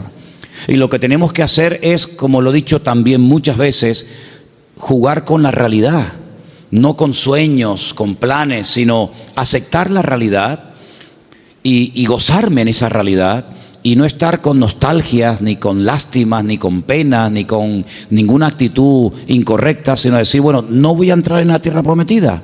Muy bien, no pasa nada. ¿Quién va a entrar, Señor? Josué. Yo voy a preparar, voy a animar, voy a asesorar, voy a aconsejar a Josué para que él termine el trabajo que yo no puedo seguir adelante. Es como cuando el Señor le dice a David: yo sé que tienes muchas ganas de construirme un templo, que por cierto yo nunca le he pedido a nadie que me construya ningún templo. El Señor le decía: ¿pero qué templo me van a construir a mí si el cielo es mi trono y la tierra es el estrado de mis pies? ¿Qué templo me vais a construir? Pero te hace ilusión construir un templo. Pues mira por dónde tú no me lo vas a construir. El hombre que más ganas tenía de hacer algo, el Señor no se lo permitió hacer. Y Salomón, que en ningún momento a título personal demostró que su ilusión en la vida era construir un templo, fue el que lo construyó. Son las cosas de la vida. Pero David no dijo: pues si yo no lo construyo, entonces no lo construye nadie. Como el refrán, ¿no? Ni como ni dejo comer. ni gano las elecciones. No, eso es otro tema. No lo voy a construir, pero voy a hacer todo lo posible para que mi hijo Salomón, que es el instrumento que el Señor quiere utilizar para construirlo, tenga todo lo necesario. ¿Qué hace falta? Oro. Yo le voy a dar oro, madera, plata, lo voy a preparar todo. Y se gozó en ayudar a otro a cumplir con su propósito, con el propósito de Dios para su vida. ¿Te das cuenta? Entonces, donde uno termina, el otro empieza, y nuestras vidas son complementarias y nos necesitamos los unos a los otros. No es cuestión de competir, yo lo quiero hacer todo, yo lo entiendo todo, yo lo sé todo y nadie hace nada más que yo. No, en el reino de Dios hay una multiforme facetas y terrenos y tantas cosas, ¿no? Entonces el Señor anima a Josué a que se mentalice de que Él es el instrumento para tomar la tierra prometida. Pero fíjate lo que le dice Josué capítulo 1. Le recuerda la promesa, versículo 3. Yo os he entregado. Fíjate el tiempo del verbo. Os he entregado. No dice yo os entregaré. No, yo ya lo he hecho. Yo ya he tomado la determinación de entregarles la tierra. Como lo había dicho a Moisés. Todo lugar que pisare la planta de vuestro pie. Y le dice desde dónde hasta dónde. Sin embargo, a pesar de que Dios ya ha determinado y de que el Señor ha decidido que la tierra prometida va a ser tomada para los hijos de Israel, le dice en el versículo 6, esfuérzate, sé valiente, porque tú repartirás a este pueblo por heredar la tierra de la cual juré a sus padres que se la daría. Yo ya lo he hecho, el enemigo está vencido, pero tienes que esforzarte. ¿Quién? Tú. Tú tienes que esforzarte, tú tienes que vencer la cobardía, el temor, el miedo, tienes que ser valiente. Vuelve otra vez en el versículo 7, solamente esfuérzate, sé muy valiente para cuidar de hacer conforme a toda la ley que mi siervo Moisés te mandó. No te apartes de ella ni a diestra ni a siniestra, para que seas prosperado en todas las cosas que emprenda. Nunca se apartará de tu boca este libro de la ley, sino que de día y de noche meditarás en él, para que guardes y hagas conforme a todo lo que en él está escrito, porque entonces harás prosperar tu camino y todo te saldrá bien. Mira que te mando que te esfuerces y que seas valiente. No temas ni desmayes, porque el Señor tu Dios estará contigo a donde quiera que vayas. Creo que hemos leído 3 veces la palabra esfuérzate. 3 como mínimo. Esfuérzate, Josué, sé valiente, esfuérzate, solamente te digo que te esfuerces. En otras palabras, no iba a ser fácil, la conquista de Canaán no iba a ser fácil, era un país que estaba habitado, no era un país desértico, un país donde no había nadie, y claro, tomas posesión de la tierra. No, era un país que la gente no iba a querer irse de él. Había muchas, había 7 etnias, 7, entre comillas, naciones o pueblos que se creían propietarios de aquellas tierras. Al principio de los tiempos, si ustedes leen detenidamente el libro del Génesis, Dios repartió la tierra para que los seres humanos supieran dónde tenían que vivir. Pero el hombre, en ese deseo de ir más allá de lo establecido por el Señor, no se conformó con estar dentro de sus fronteras. Y los líos y los follones y los problemas y las guerras muchas veces se han producido precisamente porque los pueblos querían ir más allá del lugar que les tocaba o que les pertenecía. ¿Y cuántas guerras se han hecho porque esta nación quiere tener el terreno de aquella y aquella y aquella? Y tengo salida por el mar por aquí, pero también quiero tener salida por el mar por allá. Y si me tocaron montañas, quiero tener valles. Y si me tocaron valles, quiero tener montañas. Si me tocó el desierto. Entonces los líos y muchas guerras se han comenzado, se han llevado a cabo cuando el hombre se extralimitó. El Señor le dijo a los filisteos, ustedes van a vivir aquí. Y le dijo a los moabitas, ustedes van a vivir aquí. Y le dijo a los egipcios, ustedes van a vivir aquí. Cuando el hombre acepta y acata el lugar donde tiene que estar, no hay problemas. Aprende a disfrutar, aprende a gozarte, y si te falta algo a ti y lo tiene la otra nación, aprendan a convivir, hagan intercambios comerciales. Ustedes que producen patatas y aquellos que producen trigo, pues aprendan a comerciar los unos con los otros, y no quieras tener las patatas, el trigo, las lechugas, los tomates y todo lo demás. Entonces, cuando el Señor le dijo al pueblo de Israel que les daría una tierra, todo el mundo sabía, porque esto se corría y todo el mundo lo sabía, que esa tierra no era de los filisteos. Los filisteos vinieron de la isla de Creta. Ese es el origen de los filisteos, de la isla de Creta. ¿Y por qué tienen que dejar la isla de Creta y marcharse a un país que no es de ellos? Cuando el Señor le dijo al pueblo de Israel, no ataques a los moabitas, no ataques a los amonitas, porque ellos tienen sus territorios, ellos son descendientes de Lot, sobrino de Abraham, por lo tanto no entren por ahí, no les quiten nada. Si tienen que pasar por su territorio, lo que consuman, páguenlo. Sin embargo, esas naciones que a veces no eran atacadas por el pueblo de Israel, ellos sí después atacaban al pueblo de Israel. Entonces hacía falta mucho valor y mucho coraje, mucha perseverancia y tenacidad para decir, no, esto Dios nos lo ha dado a nosotros. Y se van por las buenas o tendremos que hacer la guerra. Y claro, lógicamente, después de haber estado 40 años, entre comillas, porque hubo momentos difíciles, en paz, ahora se acabó el tiempo de paz, se acabó el tiempo del maná, se acabó el tiempo de que golpeo las piedras y sale agua. Y ahora llega el momento en el que hay que pelear y hay que luchar y hay que esforzarse. Y entonces Josué, sé que tienes 84 años de edad, que no era un niño, tienes que esforzarte, tienes que pelear, tienes que luchar. Y entonces vemos que a pesar de que el Señor estaba con él, se lo dice, yo estaré contigo, nadie te hará frente en todo lo de tu vida, tú esfuérzate, en otras palabras, haz tu parte. Si alguno piensa que esto era, bueno, porque era el Antiguo Testamento. Como era el Antiguo Testamento, pues tenía que ser así. Vamos a ir a 2 de Timoteo capítulo 2 para que veáis cómo el esfuerzo, el esforzarte en las cosas del Señor, el pelear por el Señor, también forma parte de una vida normal hoy en día. 2 de Timoteo capítulo 2 del 1 al 3 y dice así: tú pues, hijo mío, esfuérzate. Las mismas palabras que le dijo el Señor a Josué, ahora el Señor a través de Pablo se las dice a Timoteo. Esfuérzate en la gracia que es en Cristo Jesús. Lo que has oído de mí ante muchos testigos, esto encarga a hombres fieles que sean idóneos para enseñar a otros. Y dice, y tú sufre. ¿No será una mala traducción? No. Sufre. Hay momentos que tendrás que sufrir. ¿Sí? ¿Como cristianos? ¿Sí? ¿Alguien te enseñó lo contrario? Pues no es mi culpa, ¿eh? Si alguien te dijo lo contrario, te tomaron el pelo. Porque aquí la Biblia le dice el Señor a Timoteo, sufre penalidades como buen soldado de Jesucristo. Ay, amigo. Ninguno que milita se enreda en los negocios de la vida, a fin de agradar a aquel que lo tomó por soldado. También el que lucha como atleta no es coronado si no lucha legítimamente. Dice, considera, el 6, el labrador para participar de los frutos debe trabajar primero. Considera lo que te digo y el Señor te dé entendimiento en todo.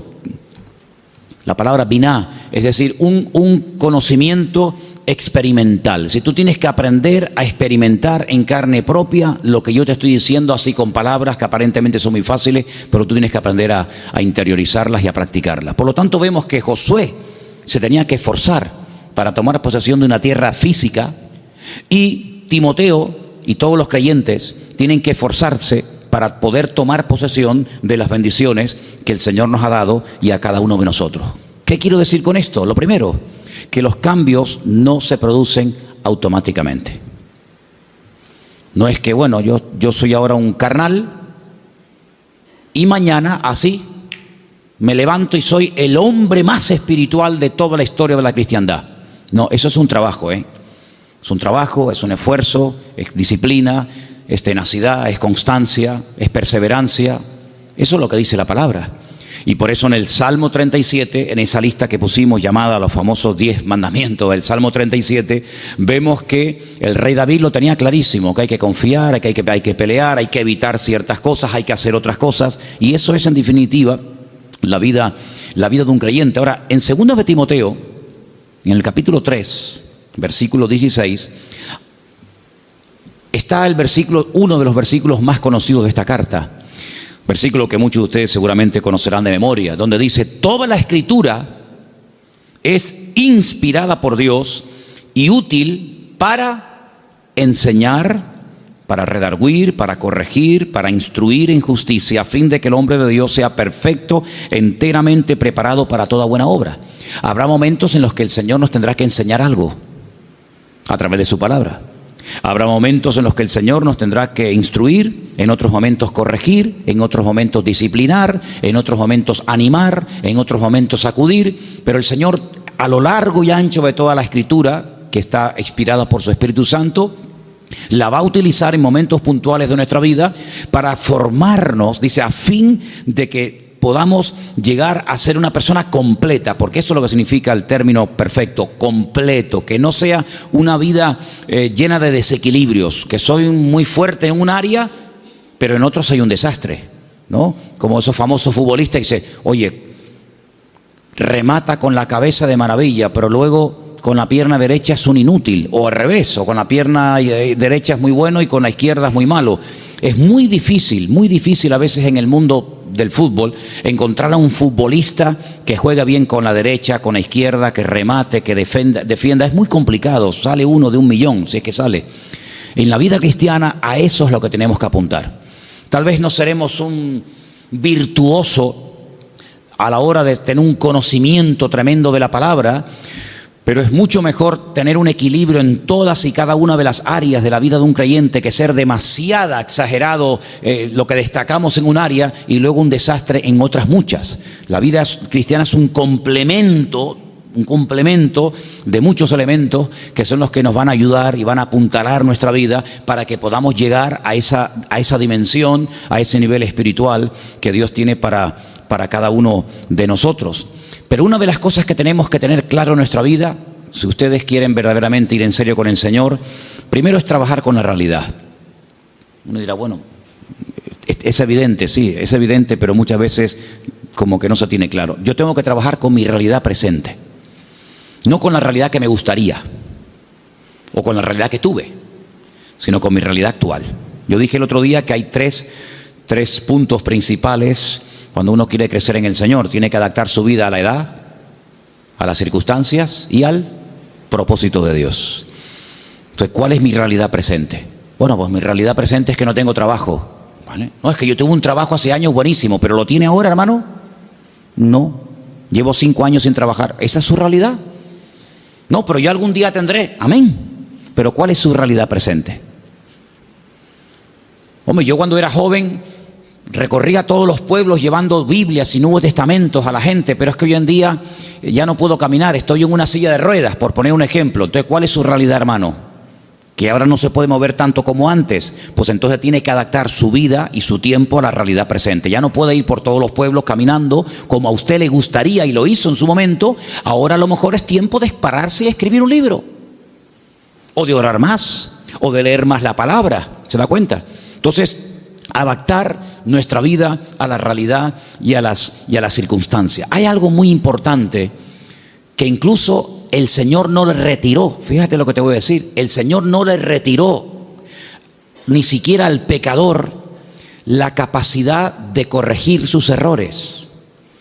Hay un pasaje en el Antiguo Testamento que lo vamos a leer ahora, donde vamos a ver cómo el Señor, cuando el hombre cae, cuando el hombre hace algo malo, no lo deja a la deriva como diciendo, bueno, amigo, has fallado, has pecado, ahí te quedas.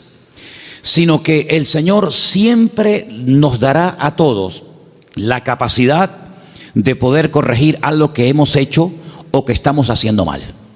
Hay un pasaje en Génesis capítulo 4, muy interesante, Génesis capítulo 4, donde hay 2 hermanos, Caín y Abel, que saben que ahora las circunstancias han cambiado. Y ahora no puedo acercarme a Dios como mi padre se acercaba hace años atrás o hace tiempo atrás. Ya eso ha cambiado. Ahora es todo a través de sacrificios de animales. Tanto uno como otro lo saben.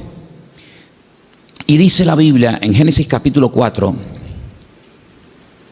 versículo 3, aconteció que andando el tiempo, es una expresión muy interesante porque el tiempo no anda, ¿no? Pero es una expresión, andando el tiempo, Caín trajo del fruto de la tierra una ofrenda al Señor. Es decir, no se convirtió en un ateo, en un agnóstico, no quiero saber nada de Dios. No, cuidado. Él era creyente. Caín era creyente. Un mal creyente, pero era creyente. Él incluso dispuesto a ofrendar, pero no según lo establecido. Fijaros que dice que trajo del fruto de la tierra una ofrenda al Señor. Y el Señor en ningún momento había enseñado tal cosa. Entonces dice que Abel también, de los primogénitos de sus ovejas, de lo más gordo, trajo una ofrenda al Señor. Los dos ofrendaron, uno de la tierra y otro del ganado.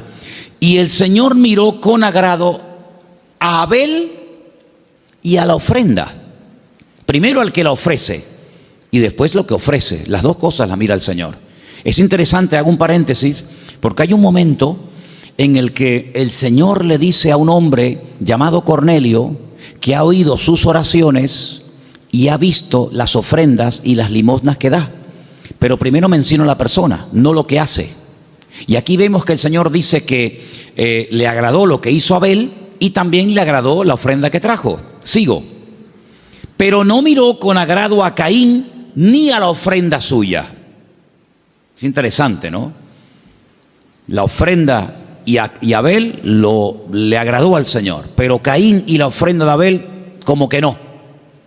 Si seguimos leyendo el pasaje, que lo vamos a hacer a continuación, vemos que el Señor no le dice nada a Abel, no le habla, no le dice muy bien Abel, muy bien, bien, estás haciendo las cosas correctamente.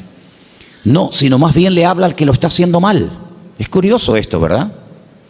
Porque a veces decimos que el Señor no me habla. ¿Eso quiere decir que no te tiene que decir nada? Porque si tuviera que decirte algo, yo te lo habría dicho. Entonces no te pongas nervioso si el Señor no te dice algo concreto. Porque en esta ocasión vamos a ver que el Señor a quien le habla es al que está haciendo las cosas mal. Y le dice en el versículo 6, entonces el Señor le dijo a Caín, ¿por qué te has ensañado y por qué ha decaído tu semblante? Interesante, ¿no? Si bien hicieres, no serás enaltecido. Aquí hay una clave. Esto es un principio del reino. El que hace las cosas bien será bendecido.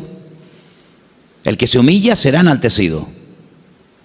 Será exaltado. Y el que se exalta será humillado. Dice, si hicieres las cosas bien, no serás enaltecido. Y si no hicieres bien, el pecado está a la puerta. Con todo eso, a ti será tu deseo y tú te enseñorearás de él. Es decir, has hecho las cosas mal, te has presentado a tu manera con tu ofrenda de la tierra delante de mí, no es lo que a mí me agrada. Claro, ves que no hay respaldo, no hay bendición, pero estás a tiempo. Si haces las cosas bien, yo te voy a exaltar, yo te voy a bendecir como a tu hermano Abel. Pues no hizo caso. No hay un versículo que dice, si oyereis hoy su voz. ¿Cómo sigue? No endurezcáis vuestros corazones. El Señor te está hablando, Caín. Oye, qué privilegio que el Señor, a pesar de la caída, a pesar de la desgracia, aún siga hablando con voz audible, porque no había Biblia, lo sabemos. No había Biblia, no estaba la ley, no estaban los salmos escritos. El Señor aún hablaba audiblemente. Oye, que a pesar de lo que habéis hecho, a pesar del pecado, a pesar de que sigues haciendo las cosas mal, aún el Señor sigue hablando. Y en vez de valorar eso, te enfadas y engañas a tu hermano de que quieres salir al campo a dar un paseo con él. El otro se fía del hermano, no duda en ningún momento de su hermano, y cuando se da cuenta, ¡pum!, se levanta contra él y lo mata. Y el Señor le vuelve otra vez a hablar a Caín, la segunda vez que le habla. Y le dice, Caín, ¿dónde está tu hermano? Como diciendo, Caín, ¿qué pasa? Y dice, ¿y yo qué sé dónde está mi hermano? ¿Soy yo acaso guarda de mi hermano? Tremendo, ¿no? Es tremendo. Sí, ni oyendo la voz audible del Señor entra en razón. Entonces, hermano, vemos que el Señor dotó al hombre de la capacidad de poder discernir lo que se llama la conciencia. El hombre tiene la capacidad, es uno de los atributos que Dios le puso en el corazón al hombre. Cuando dice el Eclesiastés que Dios puso eternidad en el corazón de los hombres, de recapacitar y de reconocer, no estoy haciendo las cosas bien. Y puede ser la persona más rebelde, más desobediente, más atea, más arrogante y soberbia de la tierra. Siempre habrá un pequeño resquicio en su alma y en su corazón, tal vez a solas, a solas en la noche, cuando piensa o cuando duerme, o yo qué sé, en el que podrá darse cuenta de que no estoy haciendo las cosas bien. Bueno, pues eso es lo que el hombre debe de utilizar para volver en sí, como aquel hijo de la historia del hijo pródigo, y dice que volvió en sí. Nadie le predicó. El padre no mandó un mensajero para que zarandeara al hijo. No vino un predicador, no vino un profeta, no fue en un culto, no fue en una campaña evangelística, no fue en un programa de radio, sino dice que volvió en sí. Algo que estaba en él dormido se despertó y dice, estoy obrando mal, lo estoy haciendo al revés y por eso me va la vida como me va. Entonces, hermanos, vemos en la palabra el esfuerzo en el creyente, pero si en algún momento determinado nos desviamos, caemos, nos alejamos, nos enfriamos o nos distanciamos, aún a pesar de eso, el Señor siempre tocará nuestros corazones para que retornemos a Él, porque el Señor es amplio en perdonar y Él lo que quiere siempre es bendecir y restaurar a la persona. ¿Cuántos dicen amén? Pero tenemos que saber reaccionar correctamente. El problema es que muchas veces no sabemos cómo actuar ante lo que nos está pasando. Y entonces a veces comenzamos a tratar de cambiar o de corregir o de restaurar nuestra vida desde conceptos equivocados. Y cuando partimos de una premisa, de un punto de equivocación o de mentira, todo lo que construyamos se nos viene abajo. Tenemos que aprender a arrepentirnos. Tenemos que aprender a ser restaurados. No es tocar un botón. El otro día me decía un hermano, ¿tú no crees que sería bueno en la página web de la iglesia poner la oración de fe? Y yo le dije, ¿cuál es la oración de fe? Y me dice, esa oración donde dice, Señor, te pido perdón por mis pecados y acepto a Cristo. No, ¿sabéis? No, y tal. Y digo, ¿y tú crees sinceramente que una persona que entre en la página web y haga esa oración ya es salvo? Dice, bueno, no sé. Digo, mira, en la mayoría de las ocasiones en las que una persona hace esa oración, si esa persona verdaderamente después no tiene una constancia en el Señor, es simplemente una oración que se ha hecho. La conversión no es repetir una oración en altavoz. De hecho, si ustedes tienen algún texto que me puedan mostrar, yo estoy abierto a ser corregido. Pero me gustaría encontrar en algún momento en la Biblia cómo se convertía la gente. ¿Cómo se convertía la gente en la Biblia? El Señor nos decía, a ver, ¿cuántos quieren aceptarme? ¿Cuántos quieren aceptarme a mí? Levanten la mano, repitan conmigo, Señor Jesús, Señor Jesús. El Señor no hacía eso. Por ejemplo, ¿cómo se hacía en la Biblia? Hay un momento en el que Pedro dice, arrepentíos y convertíos para que sean borrados vuestros pecados y bautícense. Sí, hay una acción, hay unos cambios, ¿verdad? Hay algo que tienen que hacer. El etíope eunuco dice, yo creo en Jesucristo, ¿qué impide que yo sea bautizado? Dice, bueno, pues si crees, vamos a bajar a las aguas. En otras palabras, no es simplemente hacer una oración y esperar así un cambio radical, sino que es todo un trabajo. Y hay gente, aunque suene extraño lo que les voy a decir, hay gente que se ha ido convirtiendo poco a poco. Hay gente que se convirtió así, de repente. Y hay otros que se han ido convirtiendo poco a poco. Hay un pasaje en la Biblia muy interesante donde un día un ciego viene al Señor y el Señor dice, ¿qué quieres que haga? Le dice, Señor, quiero recobrar la vista. Y dice que ora por él y le dice, ¿qué tal ves? ¿Cómo ves? Y dice, Señor, yo veo a los hombres como si fueran árboles. Luego él ya sabía lo que era un hombre y lo que sabía un árbol, porque si no había visto nunca un hombre y un árbol, ¿cómo puede comparar una cosa con otra? Él perdió la vista, él tuvo la vista un día. Y dice, quiero recuperar la vista. No es como aquel ciego de nacimiento. ¿Ves a los hombres como árboles? Sí, veo mal. Y el Señor vuelve a orar por él y dice, ¿y ahora? Dice, ahora veo perfectamente. Amén. ¿Por qué hizo eso el Señor? ¿Por qué hizo eso? ¿Se imaginan que la primera vez se hubiera dicho, Señor, gracias, pero va por la calle, ¿se acuerdan? ¿Ustedes han visto los cuadros del Greco? Las pinturas del Greco son tremendamente desproporcionadas. Es una persona así súper estirada. Es como cuando la televisión se pone mala. ¿No ha visto la televisión esos espejos? Y dice, ¿por qué? Tenía un nombre muy raro, el Greco, un nombre griego. ¿Por qué es tan largo? Porque él pintaba como él veía. Él veía a un hombre estirado y él lo dibujaba como lo veía. Y tú vas a vivir tu vida cristiana según la visión que tú tienes de Dios. Si tú crees que Dios es así así tú vas a vivir y así incluso tú vas a orar. ¿Sabes cómo puedes descubrir el nivel de conocimiento que una persona tiene del Señor? Por la forma como ora. Tú óyelo cómo ora. Y por la forma como ora, con el paso del tiempo te das cuenta que ora según el concepto que ella o él tiene de Dios. Y por eso cuando tú vas a la palabra de Dios te encuentras hombres que tenían una confianza con Dios tan tremenda que hasta dialogaban con Dios cuando se enteran de que Dios va a destruir al pueblo de Israel. Y Moisés le dice: no, ni se te ocurra, ¿cómo vas a hacer eso?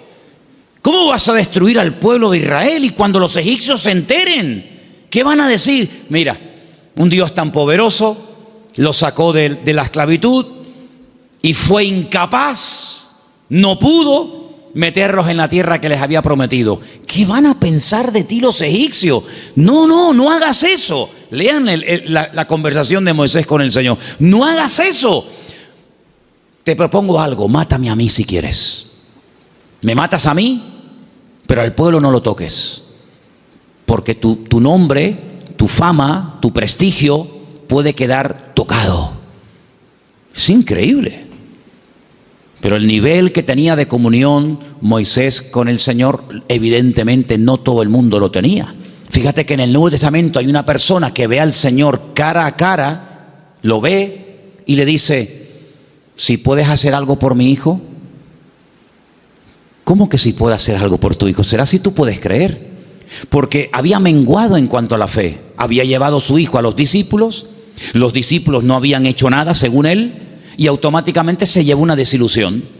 Y entonces cuando ve venir al Señor, como él no tiene claro quién es 100% el Señor, le dice: si puedes hacer algo, porque si los discípulos me fallaron y los discípulos son un reflejo de su maestro, pues lo más probable es que el maestro tampoco pueda hacer nada. Entonces, si puedes hacer algo, y ahí hay una corrección. El Señor le dice: no, eso no es correcto.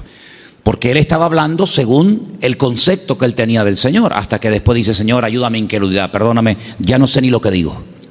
Entonces, cuando uno va a la palabra de Dios, uno encuentra que una de las cosas que el Señor quiere que tengamos claro es que nuestro Dios es un Dios que quiere gozarse en nuestra restauración, en nuestra bendición, y quiere vernos gozosos y quiere vernos bendecidos. ¿Cuántos dicen amén? Esto no es una lotería, hermanos. Bueno, si el Señor me puede echar una manita. A veces ha habido gente que ha venido aquí y te dicen: bueno, yo lo que quiero es que el Señor me eche una mano. ¿Cómo que le eche una mano? Bueno, si Dios puede hacer algo. Porque es el concepto mezquino o pobretón que tienen del Señor. Por eso tenemos que saber cómo reaccionar para poder salir. Ahora, ¿cómo se sale de un lío?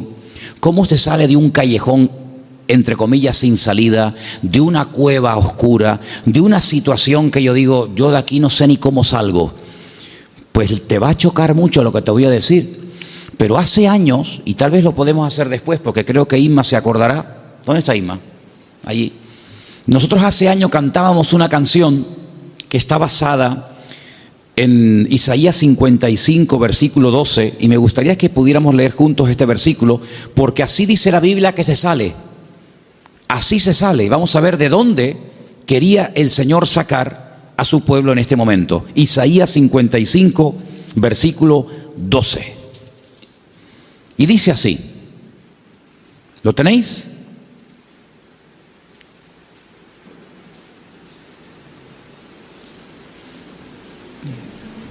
Ahí está, ¿no? ¿Lo leemos juntos? Porque con alegría saldréis y con paz seréis vueltos.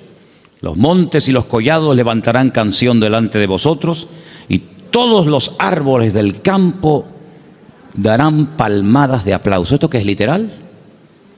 Si usted va ahí ahora por el monte de las Mercedes y va a encontrar los árboles así. Hermano, yo fui al monte, fui a orar y no vi los árboles aplaudir. ¿Sabe que muchas veces los hombres son comparados con árboles y los árboles son comparados con hombres? ¿Dónde dice eso? Bueno, dice en muchas partes, pero si quieres un texto, Salmo 1:1. Bienaventurado el varón que no anduvo en consejo de malos, ni en camino de pecadores, ni en silla de escarnecedores. Será como árbol. Será como árbol plantado junto a corrientes de agua, que da su fruto en su tiempo, su hoja no cae, y todo lo que hace prosperará. Ahí hay hombres que ponen en práctica la palabra, que son comparados con árboles. Le decía a Moisés, cuando vayan a atacar una ciudad, vean si la ciudad tiene árboles. ¿Qué más da si la ciudad tiene árboles o no tiene árboles? Dice, no los cortéis.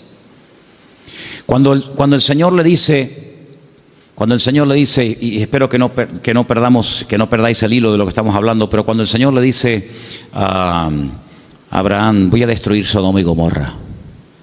El Señor dice, ¿cómo vas tú a destruir? Abraham conocía a Dios. Dice, pero ¿cómo vas tú a destruir Sodoma y Gomorra? Y si hay 50 justos,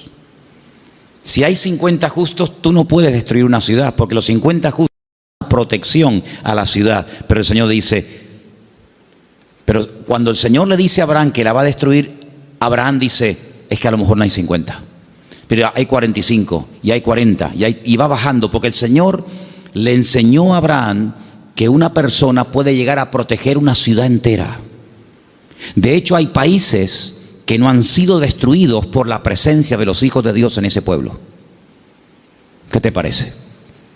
Seguramente el Señor podía haber destruido muchas naciones, pero la presencia de su pueblo, la presencia de sus hijos en ese lugar ha sido un freno a la destrucción total y absoluta. ¿Qué te parece? Entonces, cuando el Señor fue a destruir Sodoma y Gomorra, primero tiene que sacar lo único que había, lo saca, y cuando lo saca, destruye la ciudad. Porque hubiera sido una injusticia destruir una ciudad con Lot dentro. Hubiera sido algo que ni tú ni yo hubiéramos hecho, cuanto más el Señor. Entonces, en la Biblia encontramos muchas veces que los árboles son comparados con hombres, ¿verdad? Y por eso dice la Biblia que los árboles del campo aplaudirán. Si habrá un gozo por parte de personas. Pero fíjate, dice, ¿de dónde iban a salir? Estaban pasando un tiempo difícil, estaban pasando un tiempo de cautiverio, estaban pasando un tiempo de opresión. Y dice, con alegría saldréis. Si con alegría saldréis, quiere decir que con tristeza no salgo. ¿Sí o no? Si para salir salgo con alegría, quiere decir que mientras no tenga ese requisito, pues no salgo. ¿Y no salgo de dónde? Bueno, tú no tienes que salir de Egipto, tú no tienes tal vez que salir del cautiverio en Babilonia, pero a lo mejor hay alguien aquí que tiene que salir de una situación. ¿Y cómo salgo? Con alegría. Es decir, ¿me estás diciendo que hasta que no esté alegre por la situación que estoy pasando no salgo? Eso es exactamente lo que te quiero decir. Lo has cogido, ¿verdad? Un cambio de actitud. ¿Cómo salieron los israelitas de Egipto? Con pandero y danza, saltando y brincando. Miriam, la profetisa, la hermana de Moisés y Aarón, cogió un pandero y comenzó a danzar. Salieron saltando, brincando, alegres. Porque el pueblo de Dios tiene que marcar una diferencia. ¿Qué es lo que hace la tristeza? Yo dije el domingo pasado, si ustedes se acuerdan, que tratar con el pecado, vencer al pecado no es tan complicado. Si tú cometes un pecado, pides perdón, te arrepientes de verdad delante del Señor, Dios te perdona y olvida. Pero las secuelas, las consecuencias a veces pueden llevar años, y es ahí donde el diablo se hace fuerte. No en el pecado, porque el pecado lo has confesado, Dios te ha perdonado, Dios no se acuerda de lo que estás diciendo, pero todavía en tu mente juegan las malas pasadas de tus errores, de tus fracasos.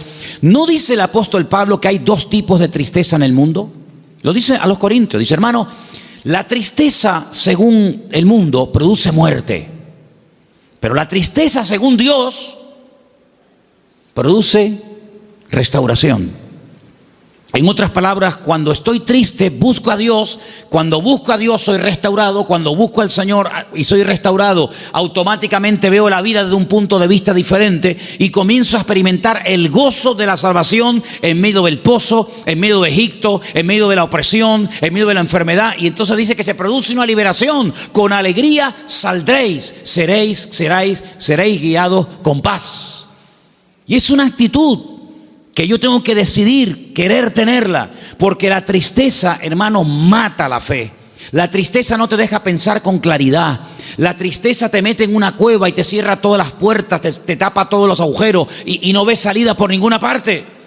Y por eso el libro de Isaías dice que el pueblo de Dios tiene que aprender a salir con alegría. Tómate esta palabra esta noche. Yo voy a salir con alegría de esta situación. ¿Cuántos dicen amén? Hermanos, ¿cómo salió José de la cárcel? Amargado, que yo te interprete los sueños. Yo no interpreto los sueños a nadie. No, salió con gozo. Cuando los hermanos vinieron, estaban peor sus hermanos que él, que había estado en opresión. Pero él dice, todo esto que aparentemente ha sido una tragedia, todo esto que ha sido aparentemente un desastre, todo esto lo permitió el Señor. Porque al fin y al cabo todos tenemos que venir a Egipto. Yo llegué el primero, ustedes llegaron después, pero todo ha estado en todo momento controlado y dirigido por nuestro Dios. ¿Cuántos dicen amén? ¿Por qué a veces Dios permite que tengamos fracasos o que las cosas no salgan como yo esperaba? Por una sencilla razón, porque es el mejor antídoto para vencer el ego. Cuando algo te sale mal, tienes que reconocer que somos seres imperfectos, que dependemos del Señor absolutamente para todo, y el ego es golpeado, y es ahí donde Dios puede comenzar a hacer una obra tremenda en la vida de todos y cada uno de nosotros. Pero lo importante es que yo nunca me desconecte de la realidad en la cual ahora el Señor está tratando con mi vida. El domingo pasado, cuando terminó el culto, le compartí a unas hermanas que se me olvidó decir algo que incluso lo tenía anotado, y no sé por qué se me pasó y no lo dije, pero creo que el Señor quiere que lo diga hoy. Porque estamos hablando acerca de cómo salir de situaciones. Estamos hablando de interiorizar y poner en práctica verdades y principios bíblicos. Y hay algo que es fundamental para poder aceptar la realidad y para poder comenzar a ser tratado y bendecido por el Señor. Y quiero llevarles al último texto. Y está en Génesis. Volvamos a Génesis. Capítulo 3. Capítulo 1 es la creación. También el capítulo 2 nos habla acerca de la creación, cómo Dios va poniendo todo en su sitio, todo en orden. Pero cuando llegamos al capítulo 3, amigos, todo cambia. La ruina. El hombre peca, el hombre desobedece, el hombre se desconecta de Dios. Y ahí empiezan unas conversaciones muy interesantes que yo creo desde mi punto de vista que todo lo que Dios habló con Adán y lo que Adán seguramente le contestó al Señor, todo no está ahí, pero lo que el Señor quiere que sepamos sí está ahí. Y hay un momento en el que el Señor en el capítulo 3 le dice a Adán, recién acaba de pecar, recién acaba de desobedecer al Señor, y entonces el Señor le dice en el capítulo 3, versículo 11, Dios le dijo, ¿quién te enseñó que estabas desnudo? No espera que le responda, le hace otra pregunta y le dice, ¿has comido del árbol que yo te mandé que no comieses? Como diciendo el Señor, si tú te has dado cuenta de que estás desnudo, sin argumentos, ¿no será que habrás comido del árbol? Se lo está diciendo de una forma indirecta. Y ahora mira la respuesta del hombre. Es decir, Dios ya le está diciendo que Él sabe la razón. Él sabe por qué te sientes mal. Él sabe por qué te escondes. Él sabe por qué huyes de mí. ¿No será que habrás comido del árbol? Te lo está diciendo. Y le dice a Adán. Entonces, el hombre dice, la mujer que me diste por compañera me dio del árbol y yo comí. Es decir, que si no me la hubieras dado, yo no hubiera comido. ¿Te das cuenta? A veces cuando uno lee estos textos tan aparentemente sencillos, uno dice, bueno, tiene razón, ¿no? La mujer peca, llega y le ofrece el fruto a su marido, el marido peca, y entonces el marido dice, bueno, aquí hay una transmisión. Yo no fui al árbol y pequé, la que fue ella. Yo estaba haciendo otras cosas. Entonces fue ella la que viene y me da y yo como. Luego, aquí el problema no está en mí, el problema está en ella que... Espera.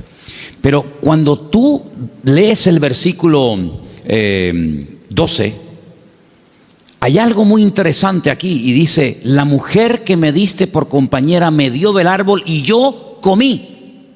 ¿En qué tiempo está el verbo comer? En pasado. Yo comí. ¿Sabes que el otro día estaba leyendo este texto y lo comparé con libros y comentarios y no dice yo comí? El tiempo está conjugado en futuro. Dice yo comeré. Es decir, ¿qué me estás diciendo? ¿Me estás diciendo que has comido? Porque el Señor sabe que has comido y que vas a volver a comer. Eso es lo que tú me estás diciendo. Porque es como una desfachatez, ¿no? Como diciendo, mira, lo hice y lo volveré a hacer. No van por ahí los tiros. ¿Por qué el Señor trata con Adán y lo restaura y le da una salida? Porque el Señor le dio una salida, ¿sí o no? Lo primero hay que tomar medidas. Aquí ya no puedes estar. Este ya no es tu terreno. Ya no cumple los requisitos para poder seguir en este nivel. Vamos a bajarte de nivel. Tienes que salir del jardín del Edén. Yo me encargaré de que no vuelvas. Vas a vivir fuera del jardín del Edén, pero puedes seguir teniendo comunión conmigo, podemos seguir hablando, podemos seguir teniendo relación, pero ahora será de una forma diferente. Y establece, como ya sabéis, el tema de sacrificios. Pero ¿por qué le dice a Adán, yo comeré? Porque Adán lo que le está diciendo al Señor, de una forma indirecta y directa, he perdido el control. Lo volveré a hacer otra vez. Entonces, cuando tú reconoces que ya has perdido el control, cuando tú reconoces que hay algo que se ha apoderado de ti, que ha hecho que comieras y que volverás a comer, y tú lo reconoces, es cuando el Señor dice, entonces vamos a solucionar este tema. Hermano, mientras nosotros nos sentamos fuertes en nosotros mismos, eso que se dice tanto en el mundo, tienes que conocerte a ti mismo.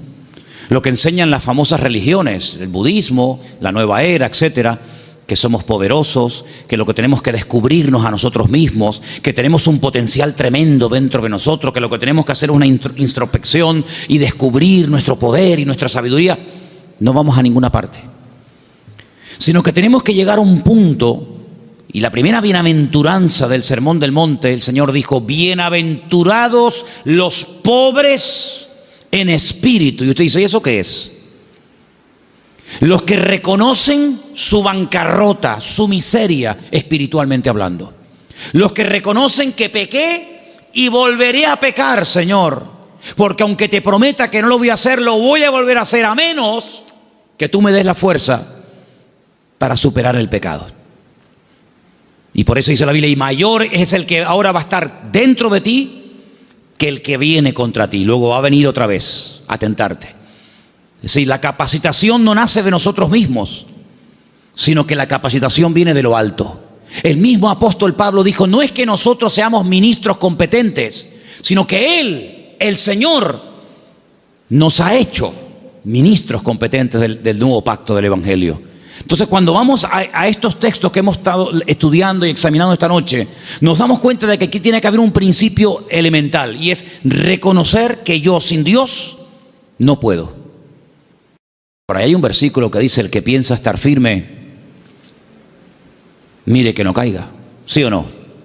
Por ahí hay un pasaje de la Biblia de un hombre que dice, tú tranquilo, que aunque todos estos te abandonen, yo no te abandonaré. Tú conmigo puedes confiar. ¿Cuántos somos? 12 discípulos. Con 11, olvídate, no valen para nada, pero yo estaré contigo hasta la muerte, si hace falta.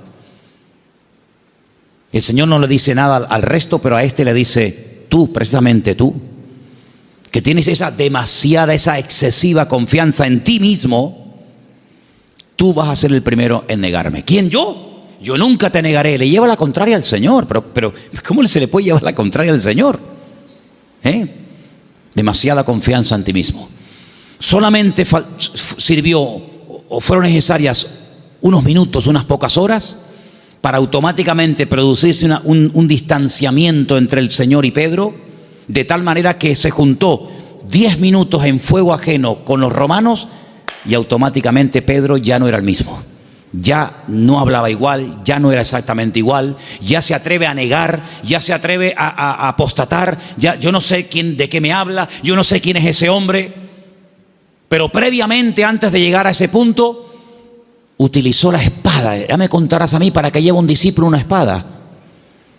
¿Para qué? Para defender al maestro con una espada. ¿Crees que el Señor necesita tu espada para librarse de la muerte? Pedro, guarda tu espada, porque el que mata, al que espada muere o mata, a espada también muere.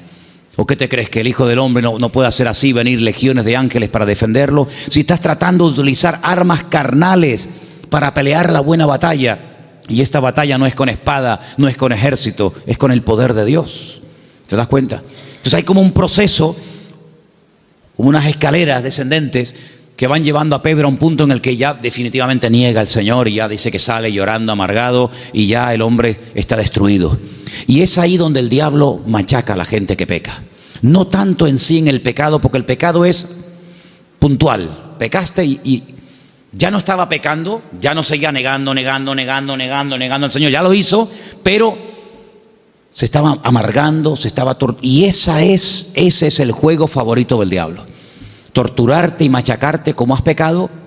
Te pone la pierna encima, tú no sirves para nada, te tira la autoestima por el suelo, el Señor te ha abandonado, no sirves para nada. Y entonces el apóstol Pablo escribe un capítulo extraordinario donde él abre su corazón, donde él cuenta sus vivencias personales, donde él habla de sus luchas, ¿verdad?, entre la carne y el espíritu, pero lo concluye con esa perla, esa joya de la literatura donde dice: hermanos, tengo una buena nueva para vosotros, que ahora ninguna condenación hay para los que estamos en Cristo Jesús, Señor nuestro. Gloria a Dios, qué maravilla, Señor. Pequé ayer, seguramente pecaré otra vez mañana, pero en el momento en que levante mis ojos a ti, el Señor siempre será pronto en perdonar. Y entonces hasta que no reconozcas que puede ser que vuelvas otra vez a pecar, pero el Señor es mucho más grande que la condenación que el enemigo quiere poner sobre mi cabeza, y el Señor me va a levantar y el Señor me va a ayudar, porque no hay ni un solo personaje en la Biblia que haya caído y se haya levantado al cual el Señor no haya perdonado. No hay ni uno. Es más, hay personajes en la Biblia que lo que aprendieron cuando aprendieron a levantarse después de haber caído, nunca lo pudieran haber aprendido ni leyendo un libro ni escuchando un mensaje.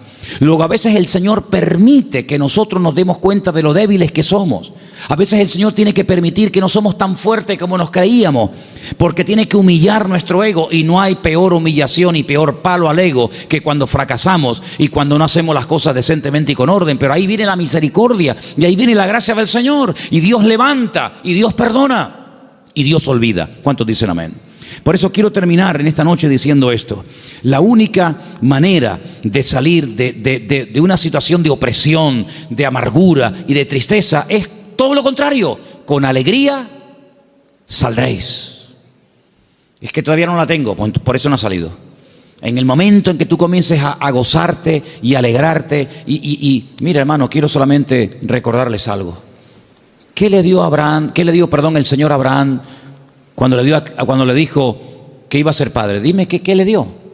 Porque claro, cuando Moisés bajó de la montaña y dice: miren lo que traigo, y enseña algo tangible, algo que se podía ver y tocar, como eran las tablas de los 10 mandamientos. Dice: es que yo puedo demostrar que acabo de estar en la presencia del Señor. Mirad esto. Estos son los 10 mandamientos. Esta es la Torá. Pero ¿qué podía mostrar Abraham cuando el Señor le dijo: vas a ser padre? ¿Qué podía traer? Caín tenía una marca, dice la Biblia que el Señor le hizo una marca en la frente para que no lo mataran. El otro trajo las tablas de los 10 mandamientos. David podía traer las cicatrices y los cortes y las heridas de cuando peleaba con los filisteos, pero Abraham, ¿tú qué traes? Una promesa. Eso dice la Biblia, una promesa, pero creyó en la promesa de Dios. Y esa promesa lo confrontó a un cambio y le dijo: cámbiate el nombre. Dile a todos los sirvientes. Dice que una vez tuvo que ir a pelear con 300 criados para liberar a su sobrino Lot. Le tuvo que decir a cada uno de ellos: a partir de hoy todos me vais a llamar Abraham, padre de multitudes. ¿No crees? Ya no lo dice, estamos especulando. ¿No crees que en algún momento algún siervo, tal vez el más frío, el más carnal, le hubiera dicho a otro, dice: ¿padre de qué? Si no tienen hijos. Si todos sabemos que Eliezer, su criado de confianza, será su heredero, ¿cómo que se cambia el nombre? Pero él dice que le creyó a Dios y comenzó a llamar las cosas que no son como si ya fuesen. Y se gozaba contando las estrellas. y la arena del desierto, diciendo, así será mi descendencia. ¿Y quién te ha dicho a ti todo eso? Dios me lo ha dicho. Y él comenzó a gozarse, y él comenzó a alegrarse. Dice que se gozó tanto, fíjate lo que dice el Señor Jesucristo. El Señor Jesucristo dijo un día, si ustedes fuerais hijos de Abraham como dicen que sois, ustedes se gozarían y me obedecerían, porque mi amigo Abraham vio mi día y se gozó. Así que Abraham llegó a ver al mismísimo Señor, y dice que salía buscando la ciudad cuyo arquitecto y fundador es Dios. Abraham, buscando por el desierto, ¿será aquella ciudad? ¿Será aquella? Y dice la Biblia en el libro de Hebreos que Abraham por la fe la vio y la saludó y le dijo, esa es la ciudad, esa es la nueva Jerusalén, con las calles de oro y las puertas de perla. Es decir, con una promesa transformó su vida, con una promesa transformó su hogar, y con una promesa preparó el ambiente y el terreno para que viniera Isaac y para que vinieran multitudes de naciones y de pueblos. Es decir, nosotros no tenemos una, tenemos más de 8,000 y pico promesas en la palabra. Y si las interiorizamos, si las creemos, si las cumplimos, si las practicamos, quiere decir que vamos a poder salir, pero no de cualquier forma. Vamos a salir con alegría, vamos a salir fortalecidos, vamos a salir bendecidos, porque esa es la promesa del Señor para nuestra vida. ¿Cuántos dicen amén? Pero esto no se aprende así en 2 días. Puede ser que hoy diga sí, hoy sí, pero mañana no pasa nada, mañana empezamos de cero. Y es lo que dice Pablo, pelear la buena batalla. Asegúrate de que estás peleando la buena batalla, porque la mala batalla es mala y no hace falta que la pelees. La buena batalla, dice, he peleado la buena batalla y he acabado la carrera, he guardado la fe. Entonces, cuando tú estás adaptándote a las circunstancias presentes, a la realidad que tienes ahora, no la que tenías o la que te gustaría tener, eso no, la de ahora, y ahí empiezas a trabajar el gozo, ahí empiezas a trabajar la alegría, ahí empiezas a dejarte tratar por el Señor, pues entonces vas a elevar tu vida, vas a madurar en el Señor y vas a comenzar a decirle gracias a Dios por todo, porque veo que todo está saliendo conforme al plan de Dios. Hay un salmo que dice que Dios no es injusto. Y si Dios no es injusto, si Dios es bueno, todo lo que hace en mi vida lo hace bien y lo hace justamente. ¿Cuántos dicen amén? Cerramos los ojos y oramos. Yo no sé cuánto tiempo he estado compartiendo. Después a lo mejor en internet podéis ver el tiempo, 40 minutos, media hora, no tengo ni idea. Nunca miro el reloj, pocas veces miro el reloj cuando comparto. Pero ¿sabes qué? Si este mensaje ha servido, esta enseñanza ha servido para que comiences a reestructurar tu vida y a tomar decisiones y a practicar verdades, ha sido un tiempo bien invertido. Si simplemente ha sido un mensaje más que vas a olvidar dentro de 4 o 5 días y dentro de 4 o 5 días se compartirá otra cosa, hemos perdido el tiempo. Pero yo quiero que le pidamos al Señor en esta noche, Señor, ayúdame a recordar. Y si tienen que volver a escuchar este mensaje, viéndolo otra vez detenidamente, tranquilamente, en casa, en el ordenador, en el móvil o donde sea, para volver otra vez a recordar, hazlo. Pero Señor, te pedimos que tú nos des capacidad de poder retener, de poder aprender y practicar lo que oímos, Señor, y lo que aprendemos cada semana. Son tantas las cosas, tantos los cambios que se tienen que producir en nuestras vidas, pero tu palabra dice que todo lo podemos en Cristo porque Él nos fortalece. Y queremos que tú fortalezcas nuestra vida. Queremos que tú nos ayudes a aprender, a crecer, a madurar, a lo que tengamos que hacer. Señor, ayúdanos y capacítanos. No confiamos en nosotros mismos, en nuestra propia fuerza, no confiamos en ella, Señor. Vana es la ayuda del hombre. No se goce el valiente en su valentía, ni el sabio en su sabiduría. Si alguien se tiene que gozar, que se goce en conocerme y en entenderme. Y eso es lo que queremos, Señor, conocerte. Porque conociéndote vamos a poder vivir vidas victoriosas y vidas bendecidas. Señor, gracias por tu palabra que semana tras semana como martillo golpea el corazón y a través de ella tú vas iluminando nuestro camino. Ayúdanos, Señor, a mejorar, a crecer, a madurar, a ir dejando atrás imperfecciones y debilidades y a ir cada día madurando y avanzando paso a paso. Y gracias te damos porque nos podemos gozar, aunque no lo hayamos alcanzado, pero podemos gozarnos por fe de que en el Señor la victoria es mía. Aleluya. Y por fe anticipamos que nuestra vida será una vida próspera y bendecida y alegre, y que el mundo lo verá, y podremos compartir lo aprendido con otras vidas, porque así tú lo deseas, Señor. Ponemos nuestra vida en tus manos y te damos gracias por tu palabra en esta noche, en el nombre bendito de Jesús. Amén y amén.